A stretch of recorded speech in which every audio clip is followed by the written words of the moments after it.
Bab 1451, kembali ke tembok. Bocah sialan ini. Para Wave Saint terkejut. Pikiran pertama mereka adalah anak laki-laki di depan mereka ini sudah gila. Untuk 4 master bertarung dalam radius kecil 100 kaki, itu tidak berbeda dengan pertarungan jarak dekat. Akan sulit untuk menggunakan gerakan apapun dan seseorang hampir tidak punya cukup waktu untuk menyerang, apalagi bertahan. Ini adalah metode pertarungan bunuh diri. Bahkan seniman bela diri ras suci pun tidak akan memilih metode pertarungan yang kejam dan ekstrim seperti itu. Mereka akan memberikan ruang antara mereka dan lawannya sehingga ada waktu penyangga reaksi. Selain itu, Lin Ming adalah manusia dan manusia yang fokus pada sistem pengumpulan esensi. Spesialisasi mereka adalah serangan jarak jauh. Meskipun para Wave Saint melihat bahwa Lin Ming berkultivasi ganda dalam tubuh dan energi, dia tetap hanyalah manusia. Bagaimana manusia bisa dibandingkan dengan orang suci? Bukan hanya itu, tapi di dalam ruang tertutup ini, ledakan energi apapun akan meningkat beberapa kali lipat. Ini adalah taktik pertarungan yang benar-benar putus asa. Berat, apakah kamu ingin mati? Dia menggali kuburnya sendiri, ayo kita bunuh dia bersama-sama. Sama seperti 3 pusat kekuatan Holy Lord hendak menyerang, cahaya tajam melintas di mata Lin Ming. Ruang sang nenek tiba-tiba meletus saat membanjiri keseluruhan Primordius Bell. Energi nenek moyang menyebar, dipantulkan berulang kali oleh Primordius Bell, kekuatannya terus-menerus bertambah. Pada saat itu, kekuatan ruang nenek moyang Lin Ming meningkat beberapa kali lipat. Bukan hanya itu, tapi Primordius Bell dengan kuat memadatkan ruang sang nenek, menyebabkan kekuatan medan gaya ini menjadi jauh lebih hebat. Harus diketahui bahwa ketika Lin Ming berada di istana surgawi Primordius dan merasakan niat bela diri Primordius, dia melakukannya dengan berlutut di dalam lonceng Primordius dan menahan tekanan energi nenek moyang yang mengerikan. Selama 3 tahun penuh, Lin Ming telah menahan tekanan yang tak terukur. Dan sekarang, Lin Ming telah melepaskan ruang sang nenek hingga batasnya. Kekuatannya terus meningkat di bawah pola dao Primordius Bell yang berkilauan. Dia berencana untuk melawan para Wave Saint dalam pertempuran brutal di bawah tekanan yang menyesakkan ini. Apa ini? Tekanan yang sangat mengerikan. Warna kulit para Wave Saint berubah. Terjebak di dalam ruang ini dengan tekanan berat yang menimpa mereka, mereka mampu menampilkan kurang dari setengah kekuatan mereka. Jangan biarkan bocah ini mengambil inisiatif. Kita harus melepaskan semua pertahanan untuk menyerang dan membunuhnya. 3 pedang menebas Lin Ming. Dalam situasi serangan habis-habisan, dalam radius 100 kaki, Lin Ming tidak punya tempat untuk menghindar. Ini karena lampu pedang yang menyala-nyala itu telah menutupi seluruh ruang di dalam Primordius Bell. Taktik Lin Ming bisa dikatakan bertarung dengan punggung menempel ke dinding, ini adalah situasi hidup atau mati. Untuk menciptakan situasi di mana dia bisa menunjukkan kekuatan terbesarnya, dia juga berada dalam bahaya besar. Tapi, keuntungannya adalah setiap rute pelarian terputus, termasuk rute pelariannya sendiri. Tidak ada seorang pun yang bisa melarikan diri dari medan perang kecil ini. Bahkan jika seseorang ahli dalam hukum luar angkasa, masih mustahil bagi mereka untuk melarikan diri dalam jarak sedekat itu dan dengan medan kekuatan yang begitu kuat menekan mereka. Dalam pertarungan sengit di dalam Primordius Bell, hanya satu pihak yang akan hidup. Lin Ming telah memilih taktik ini untuk menghentikan keempat orang suci gelombang melarikan diri. Kalau tidak mungkin dia bisa mencegah mereka bertiga melarikan diri. Mata Lin Ming suram. Pada saat ini, bola hitam seukuran buah kenari berputar keluar dari dunia batinnya, ini adalah benih lubang hitam Lin Ming. Lubang hitam adalah benda angkasa paling damai dan juga paling menakutkan di alam semesta. Dalam radius 100 kaki, kekuatan yang tercipta dengan memanggil benih lubang hitam ini sulit dibayangkan. Pada saat itu, semua energi di dalam Primordius Bell tersedot ke dalam benih lubang hitam. Ini bahkan termasuk kekuatan ruang dan waktu, meninggalkan distorsi di mana-mana. Dengan gaya gravitasi masif yang digunakan dalam ruang kecil ini, gerakan apapun akan menghabiskan kekuatan yang tak terhitung jumlahnya. Ketika hal ini dikombinasikan dengan penindasan yang sangat berat terhadap ruang nenek moyang, ketiga pedang para Wave Saint terhenti seketika seolah-olah mereka telah jatuh ke dalam rawa. Semua cahaya pedang tersedot ke dalam benih lubang hitam itu. Apa ini? Kotoran. Apakah kamu benar-benar berencana untuk mati bersama? Saat benih lubang hitam muncul, Wave Boss merasakan hawa dingin menusuk punggungnya. Dia langsung menyadari betapa berbahayanya tindakan ini. Di ruang tertutup ini, jika medan gaya dan bola hitam itu bertabrakan dengan serangan pamungkasnya maka ledakan yang dihasilkan akan mengandung kekuatan penghancur yang tak terbayangkan. Lin Ming sendiri juga harus menahan luka berat. Saat ini mereka tidak dapat mengelak meskipun mereka menginginkannya. Dan jika mereka tidak menyerang dan hanya Lin Ming yang melakukannya, maka mereka akan berada dalam keadaan yang lebih menyedihkan. Berhenti, berhenti. Apakah Anda tidak waras? Kamu ingin mati bersama kami? Lin Ming mengabaikan semua teriakan mereka. Benih lubang hitam yang dia panggil ditembakkan ke arah Wave Saints. Kegelapan abadi. Ketika para Wave Saint melihat benih lubang hitam yang menuai kehidupan ini terbang ke arah mereka, mereka semua dengan keras mengatupkan gigi mereka dan menebas dengan pedang mereka. Lampu pedang mereka bertabrakan dengan kegelapan abadi. Bang! Sebuah ledakan mengerikan terdengar di ruang tertutup itu. Cahaya ilahi secara tidak sengaja ditembakkan ke dinding Primordius Bell, memantul maju mundur dengan potensi yang bahkan lebih mengerikan. Gelombang kejut tirani dan medan kekuatan berbahaya itu sudah cukup untuk menghancurkan segalanya. Bahkan tubuh seorang seniman bela diri pun tidak terkecuali. Meskipun Lin Ming memiliki keyakinan mutlak pada kemampuan bertahannya, bahkan dia tidak berani menggunakan tubuhnya sendiri untuk menahan serangan seperti itu secara langsung. Jadi, saat Lin Ming meluncurkan kegelapan abadi, dia juga memanggil Istana Surgawi Primordius dari dalam dunia batinnya. Istana Surgawi Primordius berisi formasi susunan spasial. Itu bisa diperkecil atau diperbesar dan merupakan benteng yang tidak bisa dihancurkan. Ini adalah tempat perlindungan Lin Ming sendiri. Namun, jarak 100 kaki terlalu pendek dan ledakannya terlalu cepat. Meskipun Lin Ming telah memanggil Istana Surgawi Primordius ketika dia menyerang, dia masih terkena gelombang kejut liar saat dia memasukinya. Peng! Dengan bunyi gedebuk, Lin Ming merasa seolah-olah dia dipukul dari belakang oleh palu dewa 1 miliar jin. Seluruh pembuluh darah, otot, dan organ tubuhnya seolah-olah akan meledak. Dia dikirim terbang ke depan sebelum menabrak dinding Istana Surgawi Primordius. Bang! Lin Ming terpental ke tanah. Dia merasakan vitalitas darahnya turun di dalam tubuhnya dan penglihatannya menjadi gelap. Di saat yang sama, Primordius Bell juga terangkat dari tanah karena ledakan dahsyat itu. Namun, lonceng Primordius terlalu berat dan terdapat juga sejumlah besar energi nenek moyang yang terkandung di dalamnya, menjadikannya seberat planet kecil. Jadi, pantulannya tidak terlalu tinggi. Sebaliknya, bumi di bawah Primordius Bell tiba-tiba tenggelam dan seluruh daratan sejauh beberapa mil terhempas akibat benturan seperti meteor raksasa yang menabrak tanah saat gelombang kejut menyebar keluar. Tidak terlalu jauh dari Primordius Bell, Xiao Moxian terkejut. Dia memutar esensi sejatinya hingga batasnya dan membungkus dirinya dengan sisa sayapnya untuk melindungi tubuhnya. Dentang, bunyi bel yang menggelegar terdengar di langit. Xiao Moxian dikirim terbang mundur saat dia menerima cedera ringan. Masalah utamanya adalah dia terluka parah sebelumnya sehingga dia merasa agak sulit untuk menahan gelombang kejut ini. Gemuruh. Gunung-gunung runtuh dan sungai-sungai terpaksa berubah arah. Beberapa gunung di sekitarnya rata dengan gelombang kejut ini dan banyak orang yang ketakutan serta binatang buas berjatuhan di langit. Wave Saint yang hampir dibunuh oleh Xiao Moxian sebelumnya meledak menjadi kabut berdarah di bawah gelombang kejut ini. Ketika Xiao Moxian melihat ini, dia sangat menyadari apa yang telah terjadi, dan dia juga menebak dengan tepat bagaimana gelombang kejut itu dihasilkan. Di dalam Primordius Bell, Lin Ming dan para Wave Saint yang tersisa pasti menggunakan pukulan terakhir mereka dalam pertempuran terakhir yang dingin. Bahkan di luar, benturan pukulan penghabisan yang mengerikan akan menyebabkan cedera yang hampir fatal. Dan dalam ruang terbatas Primordius Bell, kekuatan destruktif dari tabrakan itu akan meningkat beberapa kali lipat. Meskipun Lin Ming mengolah tubuh dan energinya secara ganda, dan meskipun kemampuan pertahanannya sangat tinggi, jika dia masih tersedot ke dalam ledakan semacam itu, dia pasti akan mengalami nasib yang menyedihkan. Lagi pula, saat bertukar pukulan penghabisan seperti itu, kedua belah pihak akan menggunakan setidaknya 90% energi mereka untuk menyerang, jadi di mana mereka punya sisa kekuatan untuk bertahan. Hai, jangan berani-beraninya kamu mati. Xiao Moxian berteriak panik ketika dia melihat Primordius Bell masih bergetar. Berhentilah membuatku takut, aku bahkan belum tahu siapa kamu. Kamu tidak bisa mati seperti ini, aku tidak ingin berhutang budi pada siapapun. Xiao Moxian berlari ke Primordius Bell. Seseorang yang belum pernah dia temui sebelumnya tiba-tiba menyelamatkannya. Jika orang misterius ini membayar dengan nyawanya maka Xiao Moxian akan bingung harus berbuat apa. Dan saat ini, di dalam Istana Surgawi Primordius, Lin Ming sedang menyeka darah dari sudut bibirnya.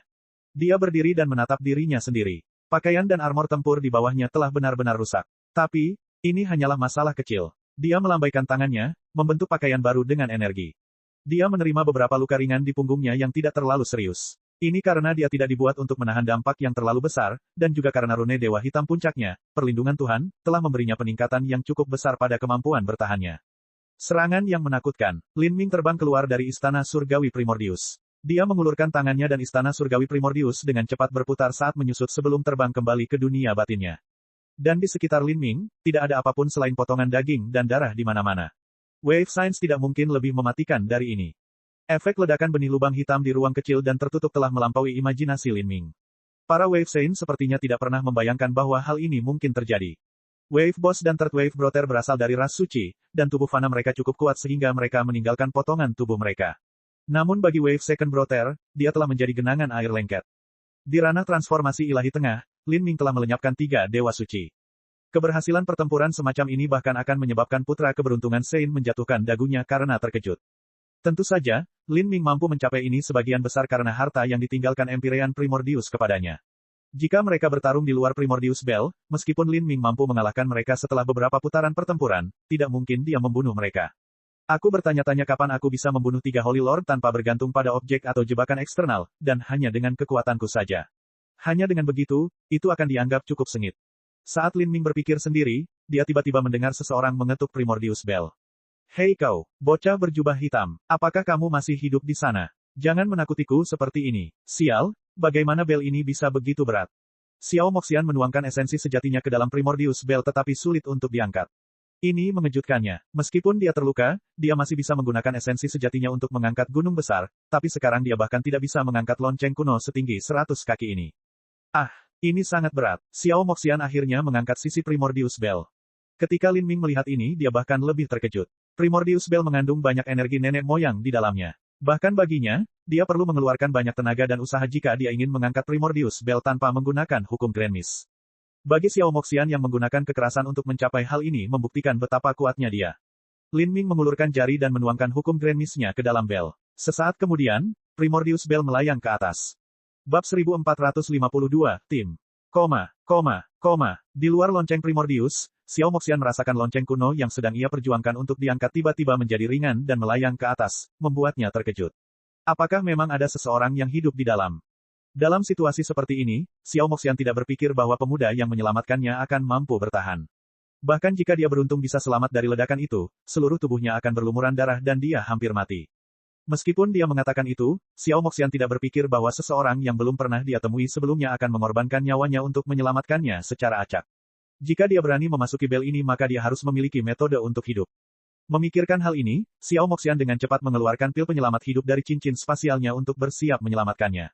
Pil-pil ini bahkan termasuk pil ilahi transenden yang disiapkan khusus oleh Empyrean Demon Dawn untuk menyelamatkan hidupnya. Namun, ketika Primordius Bell benar-benar melayang ke atas, Xiao Moxian terkejut ketika dia melihat pemandangan di dalamnya. Ada potongan daging dan darah berserakan di mana-mana serta pecahan pedang. Berdiri di antara reruntuhan berdarah ini adalah pemuda berjubah hitam. Dia tidak tampak terluka sama sekali dan masih memiliki penampilan yang tenang seperti sebelumnya, seolah-olah dia tidak terlibat dalam pertempuran sengit di dalam lonceng kuno. Rahang Xiao Moxian ternganga, matanya yang terlalu besar menjadi semakin bulat. Kamu tidak terluka sama sekali. Xiao Moxian tidak bisa tidak mengakui bahwa pada saat ini, Lin Ming memancarkan udara yang berani dan gagah, tak terduga seperti laut, di mana tidak mungkin untuk mengetahui di mana batas kekuatannya. Jika bukan karena kulitnya yang menguning dan penampilannya yang biasa-biasa saja, jika dia sedikit lebih tampan, maka dia bisa digambarkan sebagai elit heroik muda yang sempurna. Hei kamu baik-baik saja. Kedua jari Xiao Moxian terus bergerak-gerak. Dia ingin berjalan dan menyentuh Lin Ming, untuk melihat apakah dia anehnya akan berantakan begitu dia disentuh. Aku baik-baik saja, tapi kamu harus cepat minum obat. Tidak aman terluka di Grid Desolate Jalan Asura ini. Lin Ming samar-samar berkata. Xiao Moxian dengan tulus yakin akan kegigihan pemuda ini. Pada akhirnya, dialah yang lebih membutuhkan obat. Makanan macam apa yang dimakan hewan ternak ini hingga ia tumbuh begitu ganas.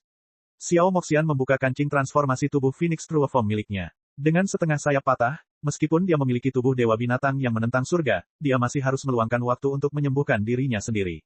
Setelah menelan beberapa pil, Xiao Moxian menaburkan bubuk penyembuhan emas yang berharga pada lukanya.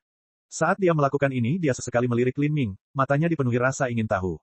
Hei, kamu benar-benar luar biasa, apakah kamu memiliki fisik yang istimewa? Di bel itu, teknik apa yang Anda gunakan untuk memblokir dampak dari semua energi itu? Hei, apakah kamu salah satu seniman bela diri yang lahir di Jalan Asura? Saya melihat bahwa kultivasi Anda berada di alam transformasi ilahi tengah, berapa umur Anda? Xiao Moxian seperti anak kecil yang penasaran. Dia langsung menanyakan banyak pertanyaan. Ketika Lin Ming berada di Primordius Bell, dia menggunakan kegelapan abadi. Namun, karena dia tersembunyi di dalam bel, Xiao Moxian tidak melihat ini. Kalau tidak, dia akan bisa memastikan identitasnya. Penghakiman Dao Surgawi, hukum nenek, selain kegelapan abadi, ketika ketiga hal ini digabungkan, itu lebih dari sekadar kebetulan. Lin Ming bahkan tidak punya waktu untuk menanggapi rentetan pertanyaan ini sebelum Xiao Moxian terkikik. Kamu mengingatkanku pada orang abnormal yang kukenal sebelumnya.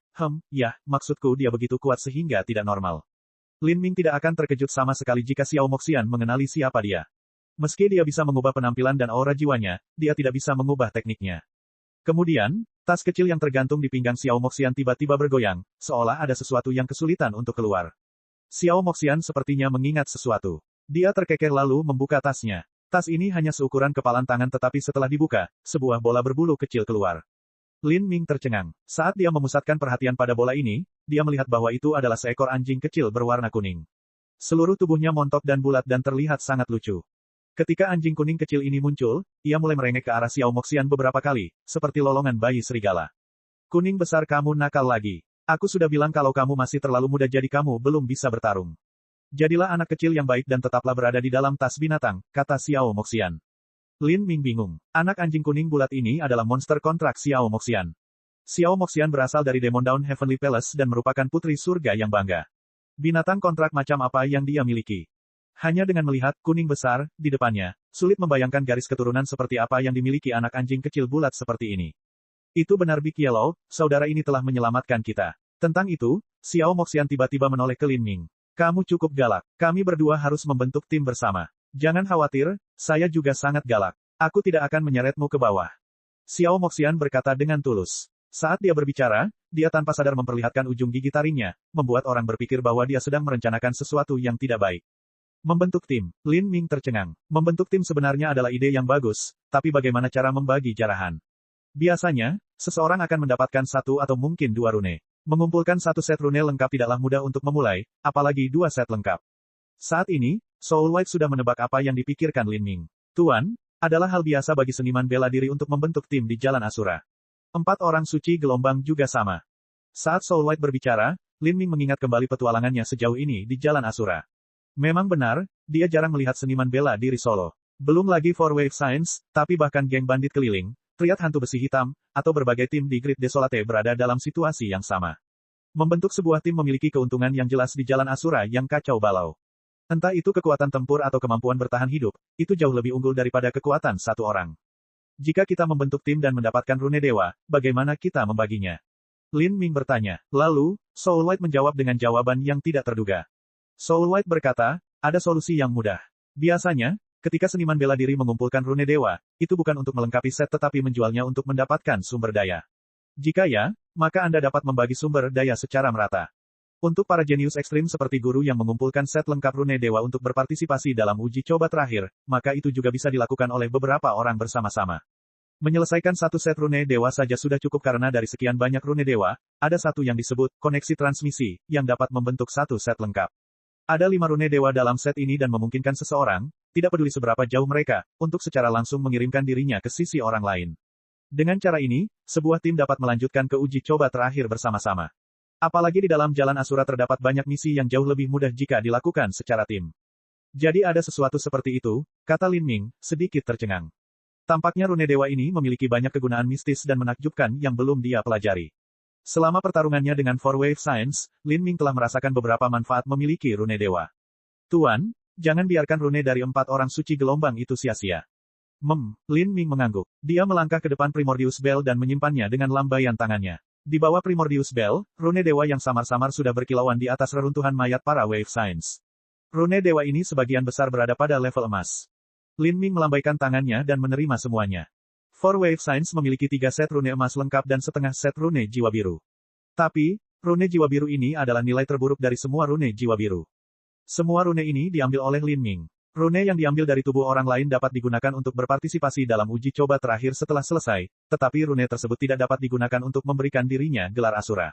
Untuk menjadi Asura dia harus mendapatkan rune yang didapat dari misi. Saat ini, Lin Ming bahkan bukan Asura bintang 1. Untuk memasuki uji coba terakhir aku harus mengumpulkan 36 set lengkap rune dewa.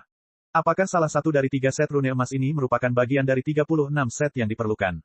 Lin Ming bertanya. Soul White menggelengkan kepalanya, berkata dengan penyesalan, saya khawatir Tuan akan kecewa, 36 set lengkap rune dewa yang diperlukan untuk membuka uji coba terakhir semuanya adalah rune yang sangat langka, tetapi rune ini sangat umum.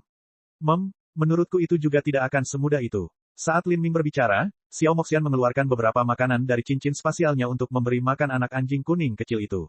Anak anjing kuning kecil itu bersenandung bahagia, tangisannya sangat merdu. Meski begitu, Lin Ming bisa menyadari bahwa ada kekuatan besar dalam diri anjing kecil ini yang belum berkembang. Hei, aku berhutang nyawa padamu, tapi hidupku sangat berharga, jadi anggap saja aku berhutang budi padamu. Xiao Moxian melirik Lin Ming. Aku harus memanggilmu apa?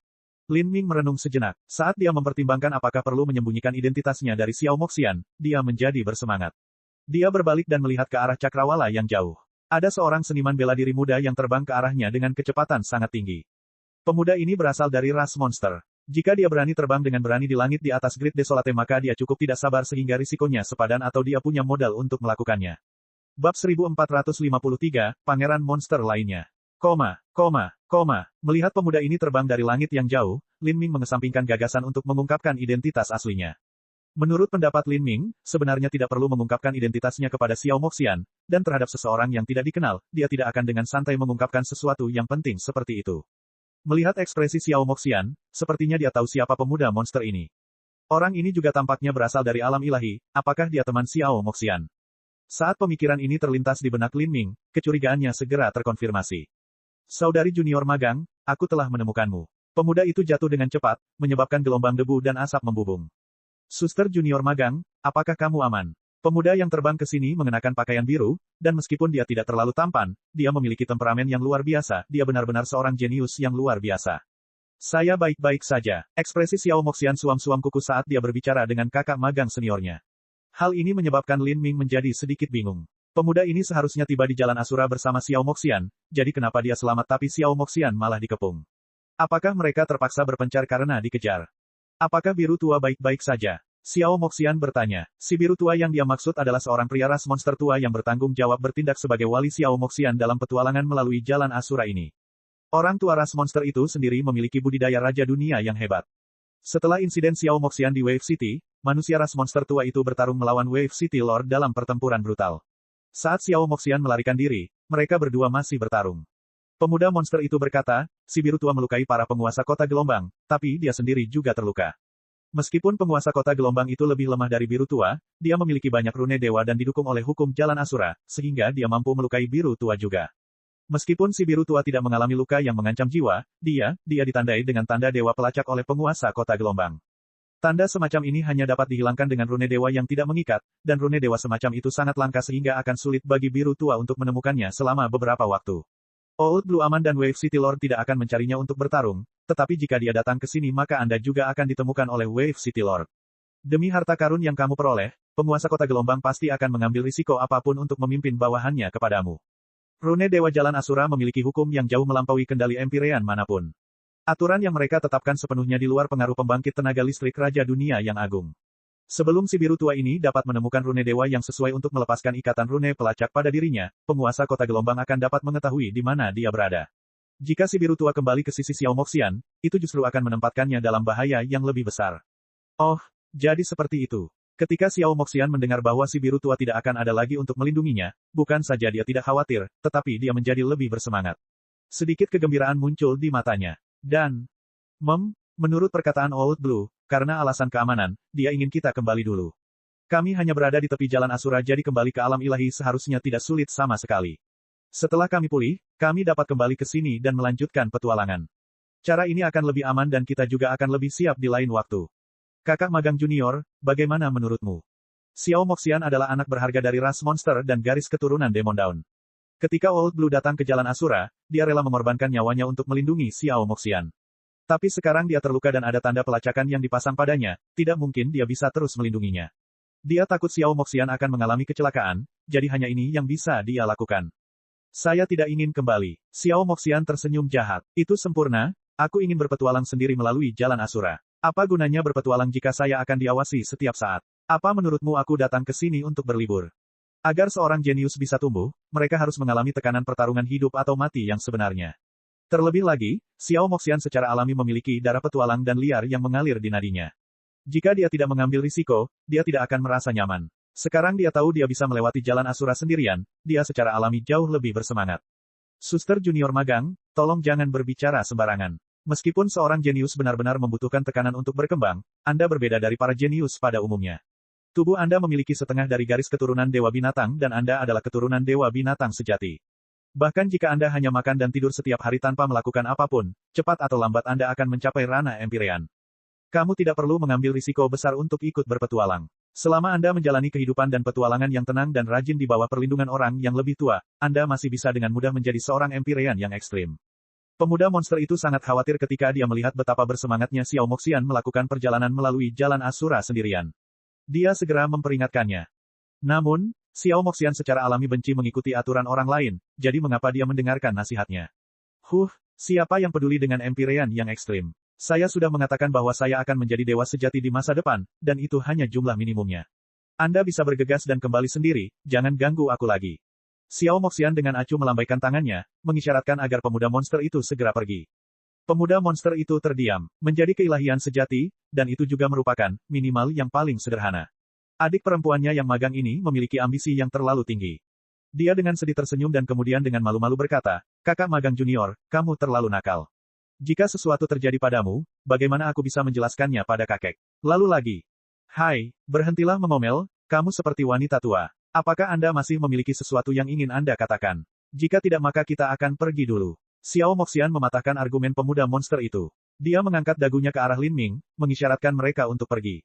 Senyuman pemuda monster itu membeku di wajahnya. Ini adalah hal yang sangat memalukan baginya. Dia adalah salah satu elit muda paling menonjol dari ras monster dan juga salah satu kandidat yang mungkin menjadi kaisar monster berikutnya.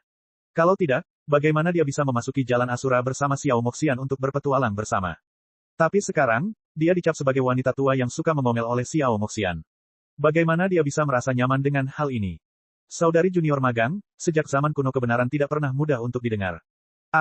Saat pemuda monster itu berbicara di sini, dia tiba-tiba menyadari sesuatu.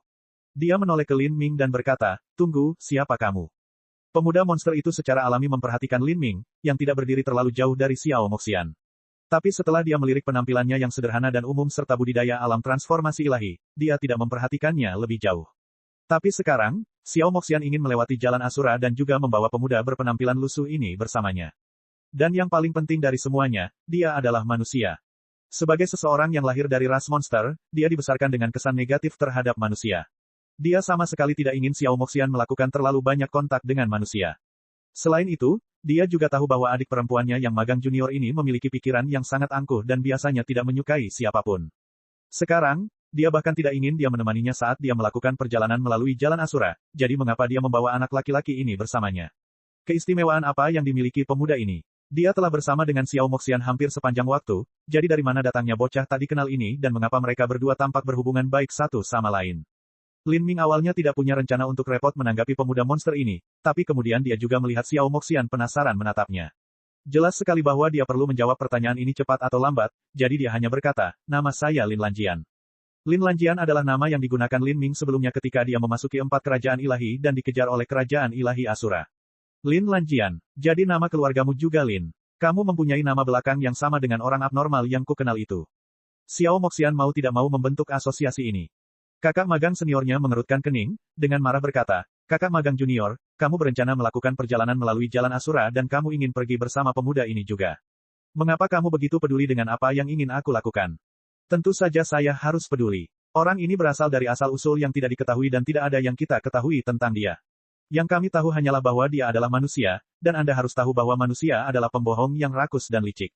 Dalam beberapa miliar tahun terakhir ini, berapa banyak perang besar yang terjadi di alam ilahi antara manusia dan kita para monster? Berapa banyak orang kita yang meninggal? Ini karena manusia selalu menginginkan sumber daya kita. Pemuda monster itu tidak punya niat baik terhadap manusia. Dia tidak menahan apapun saat dia berbicara dengan suara keras di depan Lin Ming, sama seperti mengutuk Lin Ming di wajahnya. Hal ini menyebabkan Lin Ming mengerutkan kening. Sebenarnya, Lin Ming juga mengakui bahwa manusia adalah ras yang benar-benar rakus dan penipu, namun ras lain tidak terkecuali. Orang suci, monster, iblis, semuanya sama. Lin Ming dengan dingin berkata, tidak perlu berbicara dengan sombong seolah-olah Anda lebih baik atau lebih mulia daripada orang lain. Ada perang di antara setiap ras. Apakah Anda mencoba mengatakan bahwa Anda belum pernah menyerang orang lain demi sumber daya mereka sebelumnya? Kata-kata Lin Ming kuat dan agresif, masing-masing mengeluarkan darah. Pemuda monster tidak bisa membantahnya. Memang benar, di banyak alam mistik dia telah menyerang orang lain demi harta mereka. Dan sekali lagi, harus dikatakan bahwa ini adalah hal biasa di antara semua seniman bela diri. Tidak ada gunanya berdebat tanpa henti. Lin Lanjian, ayo pergi. Kemana kamu bilang kamu ingin pergi? Xiao Moxian jelas tidak suka pemuda monster ini memikirkan masalahnya. Terhadap kakak magang senior yang terus-menerus mendesak dan mengganggunya, dia tidak punya rasa suka sama sekali. Aku akan pergi ke tebing-tebing, Batu Kaisar. Lin Ming menyatakan tujuannya. Itu suatu kebetulan. Saya juga harus pergi ke sana. Apakah kamu punya misi di sana? Ya, saya juga punya misi. Xiao Moxian terkekeh, tidak lagi repot-repot berbicara dengan kakak magang seniornya dan malah berjalan pergi bersama Lin Ming.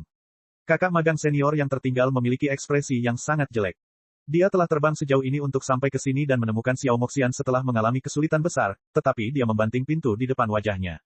Terlebih lagi, dia tidak tahu ramuan macam apa yang dibuat oleh orang yang tampak menyedihkan ini untuk membuat dia membentuk satu tim dengannya. Bagaimana dia bisa menanggung ini? Pemuda monster itu mengertakkan gigi dan mulai melangkah maju. Kamu ingin ikut juga? Xiao Moxian bertanya pada pemuda monster itu. Aku juga punya misi di Batu Kaisar tebing-tebing, jadi kenapa aku tidak bisa mengambil jalan ini? Meskipun dia tidak punya pilihan, dia tidak bisa membiarkan Xiao Moxian dan orang berjubah hitam ini pergi bersama. Bagaimana mungkin dia tidak khawatir tentang apa yang akan terjadi? Nak, siapa kamu sebenarnya? Apakah Anda seniman bela diri asli Jalan Asura? Pemuda monster itu bertanya pada Lin Ming dengan transmisi suara esensi sejati. Pikirkan apa yang kamu mau. Lin Ming berkata, tidak terlalu peduli. Hah, kata-kata yang bagus. Sudah lama tidak ada orang yang berbicara seperti itu kepadaku. Apakah kamu tahu status apa yang dia miliki? Pemuda monster itu menyimpulkan bahwa Lin Ming dan Xiao Moxian baru saja bertemu jadi dia pasti tidak tahu identitas aslinya. Tanpa jawaban Lin Ming, pemuda monster itu berkata, gadis yang berdiri di sampingmu adalah keturunan langsung dari seorang Empyrean dan dia memiliki bakat yang menantang surga. Bagi saya juga merupakan keturunan langsung dari seorang Empyrean, kakekku adalah Kaisar Monster. Saya tidak tahu mengapa adik perempuan saya yang magang memutuskan untuk pergi bersama Anda, tetapi saya menyarankan Anda untuk memperhatikan pikiran Anda dan tidak memikirkan hal-hal yang tidak pantas. Setelah perjalanan ke Precipice Cliff ini, aku ingin kamu menghilang dari pandanganku. Kakek pemuda ini adalah Monster Emperor. Lin Ming mengerang dalam hati. Ini adalah pangeran monster lainnya. Bab 1454, Monster Pangeran Duyu. Di alam ilahi, Kaisar Monster bukanlah gelar alam budidaya, tetapi gelar raja tertinggi dari seluruh ras monster. Ras monster memiliki lebih dari satu Empyrean, tetapi semua monster Empyrean harus mematuhi perintah Monster Emperor. Kaisar Monster mewakili otoritas absolut, dan keturunan Kaisar Monster secara alami berasal dari keluarga ras monster yang paling termasyhur dan luar biasa. Kaisar Monster hidup lama sekali dan memiliki anak yang tak terhitung jumlahnya. Bahkan di antara pangeran monster ada yang lebih lemah dan ada yang lebih kuat. Lin Ming bisa merasakan bahwa pemuda di depannya ini memiliki dasar yang kuat, dia jelas merupakan individu yang luar biasa di antara teman-temannya. Jika orang ini datang bersama Xiao Moxian ke Jalan Asura untuk berpetualang dan juga memiliki Raja Dunia Agung yang melindungi mereka, statusnya pasti tidak biasa.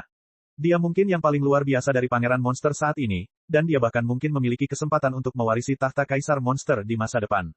Lin Ming dengan cepat menduga, jika pemuda monster ini begitu percaya diri, dia pasti memiliki kemampuan untuk mendukungnya. Tebakannya benar, pemuda monster di depannya adalah Monster Prince Duyu, cucu dari Monster Emperor. Ayahnya adalah seorang Empyrean setengah langkah dan juga memiliki peluang untuk meningkat lebih jauh di masa depan. Adapun ibunya, dia memiliki garis keturunan paling murni dari keluarga kerajaan Hydra. Ras monster memiliki populasi yang lebih kecil daripada populasi manusia, tetapi agar mereka bisa hidup selama bertahun-tahun di alam ilahi tanpa dihancurkan, mereka pasti memiliki kekuatan mereka sendiri. Dalam hal jumlah dan kemampuan bereproduksi, ras monster jauh lebih rendah daripada manusia, tetapi dalam hal bakat individu, rata-rata bakat ras monster lebih tinggi daripada rata-rata manusia. Selama pertemuan bela diri pertama alam ilahi, ada juga pangeran monster yang berpartisipasi. Meskipun dia telah dipukuli dengan kejam dan tanpa ampun oleh Lin Ming dan Xiao Moxian, seseorang harus mengakui bahwa dia juga seorang master, seseorang yang lebih kuat daripada White King dari Fast Universe Heavenly Palace. Jika bukan karena ini adalah era di mana banyak elit muda ajaib yang dilahirkan, maka dia pasti bisa berkembang dalam keajaiban di pertemuan bela diri pertama. Tanpa ragu, pemuda monster di depan Lin Ming ini jauh lebih kuat dari pangeran monster yang dia temui di pertemuan bela diri pertama.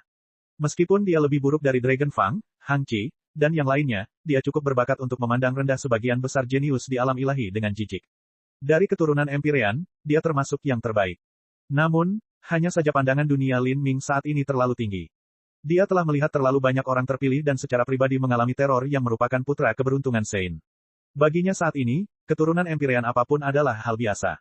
Tetapi bagi para jenius pada umumnya, belum lagi keturunan puncak Empyrean, bahkan keturunan Empyrean terburuk pun dianggap keberadaan yang legendaris. Ketika para jenius Raja Dunia Agung atau bahkan para jenius dari Tanah Suci biasa tiba di suatu tempat kecil di antah berantah, mereka akan bersinar dengan cahaya cemerlang, terlalu terang bagi siapapun untuk memandangnya. Dalam situasi seperti ini, monster Pangeran Duyu secara alami memiliki rasa superioritas yang melekat. Jika dia bertemu dengan seorang manusia jenius biasa dan berbicara beberapa patah kata kepada mereka, itu adalah keberuntungan mereka. Monster Pangeran Duyu berpikir bahwa Lin Ming terkejut dengan statusnya. Setelah puas dengan pencegahan yang diciptakan oleh statusnya, dia berkata, fondasimu juga tampak kokoh, jadi setidaknya kamu harus dianggap sebagai seseorang. Latar belakang seperti apa yang Anda miliki? Apakah Anda memiliki garis keturunan khusus dalam garis keturunan Anda? Apakah Anda memiliki guru ekstrim yang mengajari Anda? Saat Monster Prince Duyu menanyakan semua ini, Lin Ming berkata, saya tidak memiliki latar belakang sama sekali. Nenek moyang saya semuanya manusia. Apa yang dikatakan Lin Ming hanyalah kebenaran, tapi Monster Prince Duyu tidak mempercayainya. Di mata Monster Prince Duyu, seorang seniman bela diri dengan dasar yang kuat tidak mungkin berasal dari latar belakang manusia biasa, mereka setidaknya harus menjadi elit muda puncak dari suatu sekte. Bagi Monster Prince Duyu, Lin Ming kemungkinan besar berasal dari pengaruh kecil, seperti Tanah Suci tingkat Dewa Suci. Dia mungkin tidak mau menyebutkan dari mana asalnya agar tidak mempermalukan dirinya sendiri. Bocah ini memiliki latar belakang biasa dan penampilannya juga jelek. Tidak peduli bagaimana aku melihatnya, tidak mungkin Suster Xiao Moxian yang magang junior akan menyukainya. Monster Pangeran Duyu berpikir dalam hati. Kemudian, pikirannya menjadi jauh lebih lega. Saat dia melihat Lin Ming sekali lagi, sebagian besar gangguan hilang dari matanya. Dia sangat bermusuhan dan antagonis terhadap Lin Ming pada awalnya karena dia sendiri tertarik mengejar kasih sayang Xiao Moxian. Namun, Xiao Moxian karena alasan tertentu menunjukkan ketertarikan yang anehnya membingungkan pada Lin Ming. Selain itu, dia bahkan menolak sarannya untuk kembali ke alam ilahi dan kemudian dengan tegas menyatakan bahwa dia ingin melanjutkan uji coba jalan Asura bersama dengan Lin Ming. Bagaimana monster Pangeran Duyu bisa merasa nyaman dengan hal ini? Bagi monster Prince Duyu, Xiao Moxian adalah istri yang sempurna. Latar belakang dan garis keturunan Xiao Moxian tidak diragukan lagi. Jika bukan karena kakeknya adalah Empyrean Demon Dawn, maka monster Emperor saat ini mungkin sudah memposisikannya menjadi monster Empress berikutnya. Selain itu, ketika Empyrean Demon Dawn dan monster Emperor semakin dekat dalam hubungan mereka, ada banyak elit muda dalam ras monster yang mengejar tangannya. Melupakan keuntungan dari kultivasi ganda dengan Xiao Moxian, statusnya saja sudah cukup bagi siapapun untuk naik ke surga dalam satu lompatan. Namun, ada sesuatu yang terjadi setelah itu yang menjerumuskan monster Prince Duyu ke dalam konflik batin yang mendalam. Kakeknya sepertinya berniat melibatkan Xiao Moxian dengan putra keberuntungan Sein. Sebagai imbalan atas keberuntungan Sein Sovereign memberinya metode untuk menembus keilahian sejati. Di hadapan godaan besar ini, bahkan Empyrean Demon Dawn pun goyah. Hal ini adalah salah satu rahasia terbesar ras monster. Hanya karena monster Prince Duyu adalah kandidat yang paling mungkin menjadi monster Emperor berikutnya sehingga dia bisa mengetahui rumor ini. Hal ini membuat monster Prince Duyu berada dalam teka-teki. Di satu sisi, ia berharap bisa mendapatkan Xiao Moxian, dan di sisi lain ia berharap kakeknya bisa menjadi dewa sejati. Jika kakeknya mampu membuka jalan untuk menjadi dewa sejati, maka Pangeran Monster Duyu akan mampu mengikuti jejaknya dan bahkan mungkin menantang alam dewa sejati suatu hari nanti. Setelah beberapa hari mempertimbangkan, Monster Prince Duyu mengembangkan sebuah rencana. Bahkan jika Xiao Moxian menikah dengan putra keberuntungan Sein, siapa yang tahu kapan hal itu akan terjadi. Dan jika mereka menikah, itu hanya karena kebutuhan politik. Tidak diketahui apakah Xiao Moxian dan putra keberuntungan Sein akan memiliki hubungan perkawinan atau tidak. Jika Xiao Moxian tidak tertarik pada putra keberuntungan Sein maka dia bisa terlebih dahulu pindah ke Xiao Moxian sebelum pernikahan mereka. Dengan begini, segala keuntungan akan didapatnya. Bagaimanapun, yang paling penting bagi para Sein adalah ras monster akan membantu mereka dalam bencana besar. Xiao Moxian hanyalah pertimbangan sekunder. Oleh karena itu, Pangeran Monster Duyu telah menghentikan pengasingannya lebih awal sehingga dia bisa datang ke Jalan Asura bersama Xiao Moxian, semuanya untuk memupuk perasaannya. Sekarang roda ketiga seperti Lin Ming muncul entah dari mana, dia pasti tidak senang dengan itu. Tetapi jika Lin Ming benar-benar lebih rendah dari dirinya sendiri, maka itu adalah masalah lain. Berpikir seperti ini, Pangeran Monster Duyu bahkan merasa akan lebih baik jika si biru tua tidak bisa menemani mereka dalam ujian melalui Jalan Asura. Ini akan memberinya kesempatan nyata untuk mengejar kasih sayang Xiao Moxian. Lagi pula, bagi seorang laki-laki dan perempuan yang melakukan perjalanan melalui jalan Asura yang berbahaya tanpa henti, mengatasi rintangan satu demi satu, dia mungkin bisa mencapai tujuannya lebih cepat dari yang dia kira. Saat Monster Prince Duyu memikirkan hal ini, dia tiba-tiba mendengar suara gemuruh meledak di depannya. Dia segera bersiaga, seekor binatang buas telah muncul.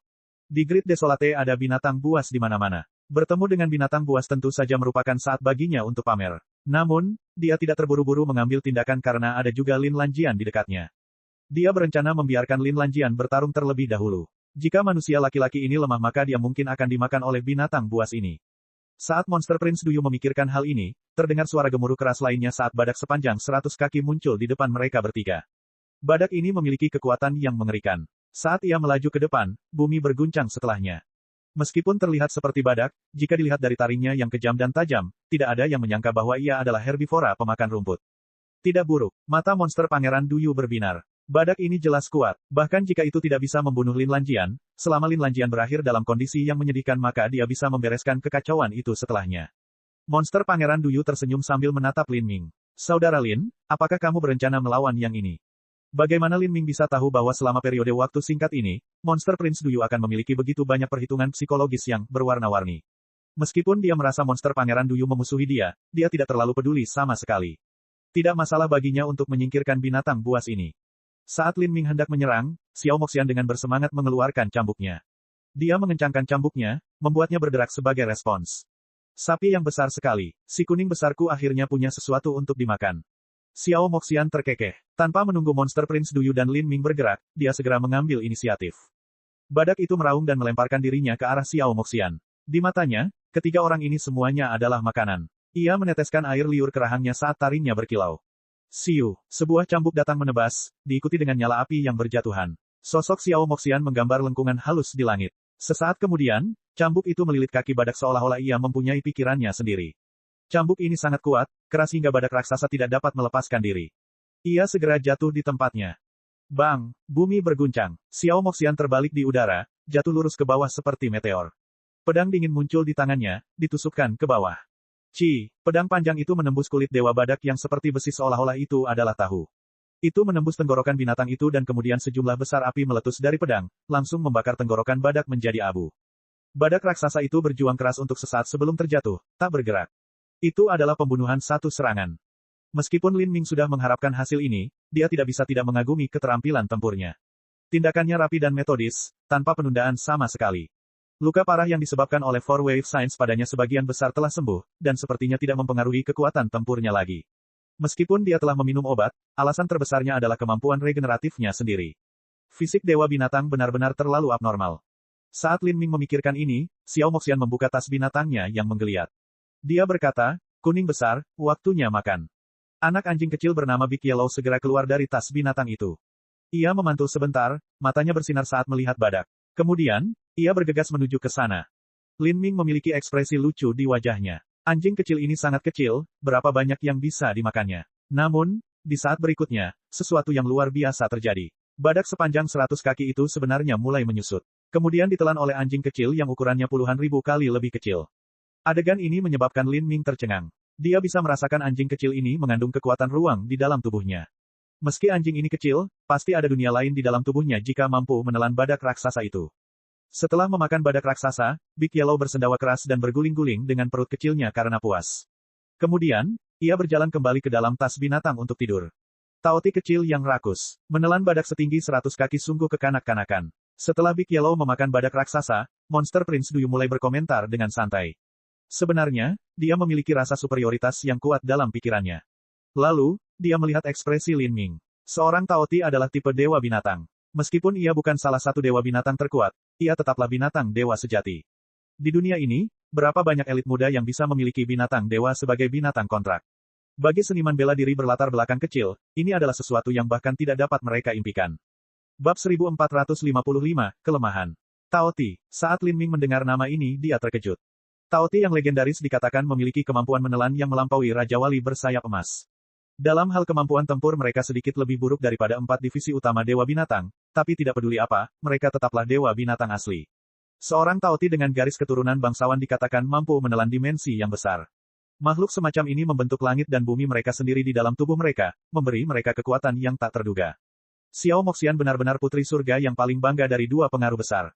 Tidak disangka dia bahkan akan memiliki Dewa Binatang sebagai binatang kontraknya, bahkan sebagian besar orang Empire pun tidak memiliki kesempatan ini. Di mata Lin Ming, hanya puncak Empyrean seperti Empyrean Demon Dawn yang bisa memiliki God Beast sebagai monster kontrak mereka. Ini karena Dewa Binatang terlalu sombong dan angkuh, mereka pada dasarnya tidak mau tunduk pada ras lain. Jika seseorang menginginkan Dewa Binatang mengikuti mereka, mereka harus terlebih dahulu mendapatkan persetujuan dari Dewa Binatang itu. Monster Pangeran Duyu samar-samar tersenyum ketika dia melihat bahwa Lin Ming tahu apa itu Dewa Binatang. Alasan dia mengatakan semua ini dengan acuh tak acuh adalah untuk mengejutkan Lin Ming dan membuatnya mengerti apa kaliber wanita Xiao Moxian itu. Xiao Moxian dengan hati-hati menyimpan tas binatangnya. Dia jelas sangat menyukai Big Yellow ini. Haha, kakak magang junior, kamu menjadi lebih kuat dari hari ke hari. Bagi Anda, menghadapi binatang buas purba itu semudah mengangkat tangan, tetapi anak kecil itu makan lebih banyak dan lebih banyak. Semakin banyak binatang Dewa Taoti makan, semakin cepat mereka tumbuh. Jika anak kecil ini mengikuti suster junior magang di masa depan, ia pasti akan mampu menelan binatang buas kuno yang lebih kuat lagi. Setelah ia tumbuh menjadi dewasa, itu pasti akan sangat membantu suster junior magang. Monster Pangeran Duyu iri karena Xiao Moxian memiliki monster kontrak seperti itu dan dia tidak memilikinya. Namun, ketika dia berpikir bahwa Xiao Moxian akan menjadi miliknya di masa depan, dia menjadi santai. Xiao Moxian jelas menikmati sanjungan Monster Prince Duyu. Dia tertawa, cukup bahagia. Xiao Moxian dan Frost Dream berbeda. Frost Dream dingin dan menyendiri dan dia jarang melakukan kontak dengan lawan jenis. Ini termasuk bahkan orang-orang seperti Lin Ming. Tapi Xiao Moxian tidak muak dengan laki-laki. Dia masih memiliki kepolosan kekanak-kanakan seolah dia tidak memahami konsep hubungan antara pria dan wanita. Alih-alih merasa terganggu oleh banyaknya pengejarnya yang menjengkelkan, dia malah menganggap mereka lucu. Dia bahkan akan menggunakan segala macam lelucon untuk bersenang-senang dengan mengorbankan orang lain. Monster Pangeran Duyu kadang-kadang tertipu oleh tipuan ini, membuatnya sangat pusing. Mereka bertiga melanjutkan ke depan. Setelah 10 mil berikutnya, mereka bertemu dengan binatang buas lainnya. Binatang yang muncul kali ini adalah kadal bertanduk. Auranya jauh lebih besar dari badak raksasa yang mereka temui sebelumnya. Xiao Moxian ingin menjatuhkannya tetapi dia dihadang oleh monster Prince Duyu. Saudari junior magang, kita masih harus menempuh beberapa ratus mil sampai kita mencapai tebing-tebing. Bertualang adalah tujuan kita semua di sini, jadi kita harus berbagi beban. Jika Anda bertengkar setiap saat maka kami tidak akan memiliki kesempatan untuk melakukan apapun. Bagaimana kalau kita bergiliran melawan binatang buas ini? Xiao Moxian memandang monster Prince Duyu dengan heran, tapi dia tidak terlalu peduli siapa yang memiliki kesempatan untuk bertarung. Adapun Lin Ming, pikirannya bergerak. Dia tahu bahwa Pangeran Monster Duyu telah memberikan saran ini untuk menyelidikinya, mempermalukannya, atau keduanya. Namun, Lin Ming tidak mau repot dengan permainan kecil licik monster Prince Duyu. Dalam pertarungan ini, kadal bertanduk itu ditangani oleh monster Prince Duyu sendirian. Monster Pangeran Duyu memang luar biasa. Meskipun dia lebih lemah dari Xiao Moxian, dia masih bisa meremehkan semua seniman bela diri setingkatnya dengan jijik. Dengan darah monsternya yang mendidih, dia melemparkan dirinya ke dalam pertarungan sengit dengan kadal bertanduk. Setelah beberapa gerakan, dia menghancurkan pertahanan kadal bertanduk itu dan memukulnya sampai mati. Seluruh pertempuran ini hanya berlangsung selama 5 tarikan napas. Monster Pangeran Duyu telah menggunakan total 3 gerakan. Jika digabungkan dengan perjuangan kadal bertanduk, hal ini menyebabkan gunung di dekatnya meledak dan puluhan pohon purba tumbang. Medan perang meluas ke area yang luas. Haha, kadal ini cukup kuat. Itu adalah pertarungan yang menyenangkan. Monster Pangeran Duyu berkomentar dengan nada santai sambil menepukkan kedua tangannya, menyekannya hingga bersih. Dengan lambaian tangannya, dia menempatkan mayat kadal bertanduk itu ke dalam cincin spasialnya yang nantinya akan menjadi makan malam Big Yellow. Namun, dalam lingkaran spasial Lin Ming, Soul White mendengus dengan jijik saat dia melihat pemandangan hebat yang disebabkan oleh monster Prince Duyu. Betapa bodohnya, tidak kusangka dia menggunakan begitu banyak energi untuk melawan kadal bertanduk tunggal. Oh, Lin Ming terkejut. Dia bertanya pada Soul White dengan transmisi suara, apa yang akan kamu lakukan? Sebelum Soul White dapat menjawab, monster Prince Duyu memandang Lin Ming, menyeringai sambil berkata, Saudara Lin, yang berikutnya adalah milikmu. Lin Ming tertawa dalam hati. Monster Pangeran Duyu ini memang mencoba menyelidikinya, tapi Lin Ming tidak keberatan sama sekali. Ketiga orang itu melanjutkan ke depan. Namun, apa yang membuat monster Prince Duyu merasa tidak nyaman adalah bahwa Lin Ming hanya menemui beberapa binatang buas yang lemah. Dia tidak perlu menggunakan kekuatan apapun untuk mengalahkan mereka. Ini tidak akan berhasil. Binatang itu juga terlalu lemah. Kemana perginya semua binatang buas yang kuat di Grid Desolate? Monster Pangeran Duyu mengutuk. Sejauh ini, binatang yang mereka temui menjadi semakin lemah. Namun, akhirnya, ketika putaran kedua telah berlalu dan giliran Lin Ming lagi, mereka bertemu dengan orang besar lainnya. Binatang buas ini juga merupakan kadal bertanduk, namun bukannya bertanduk satu, kadal ini mempunyai 3 tanduk. Terlebih lagi, monster itu jauh lebih besar daripada monster yang dibunuh Pangeran Duyu sebelumnya. Seluruh tubuhnya berwarna hitam legam dengan bercak merah di kepalanya. Hanya lidah yang keluar dari mulutnya saja yang lebih tebal dari paha orang dewasa. Merasakan aura kadal ini sendirian, tidak diragukan lagi kalau kadal bertanduk ini jauh lebih menakutkan dari sebelumnya.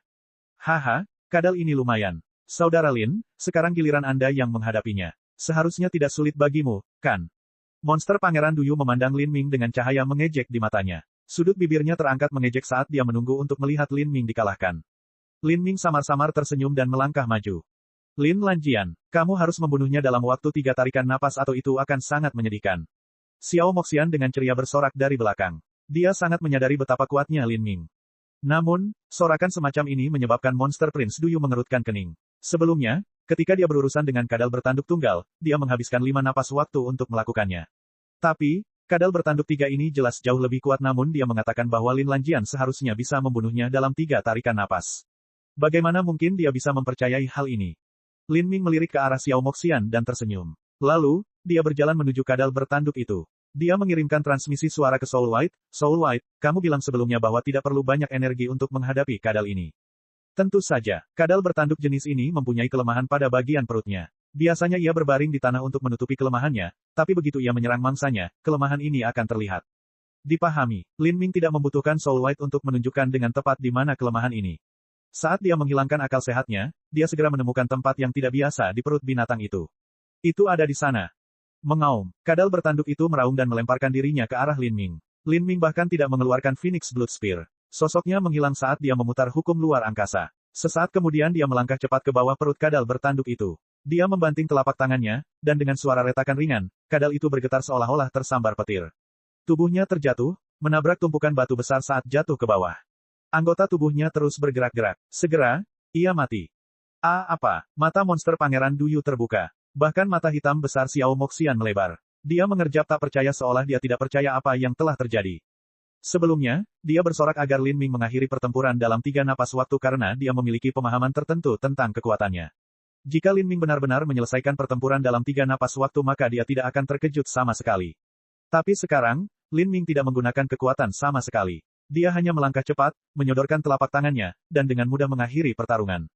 Kadal bertanduk raksasa itu telah ditampar sampai mati. Ini sungguh sulit dipercaya. Meskipun Xiao Moxian percaya dia bisa dengan mudah membunuh kadal itu, dia tidak bisa melakukannya dengan satu serangan telapak tangan. Bagi makhluk raksasa semacam ini, lengan manusia tidak ada bedanya dengan lalat. Bagaimana Anda melakukannya? Monster Pangeran Duyu menelan ludah. Dia tidak bisa tidak menanyakan pertanyaan ini.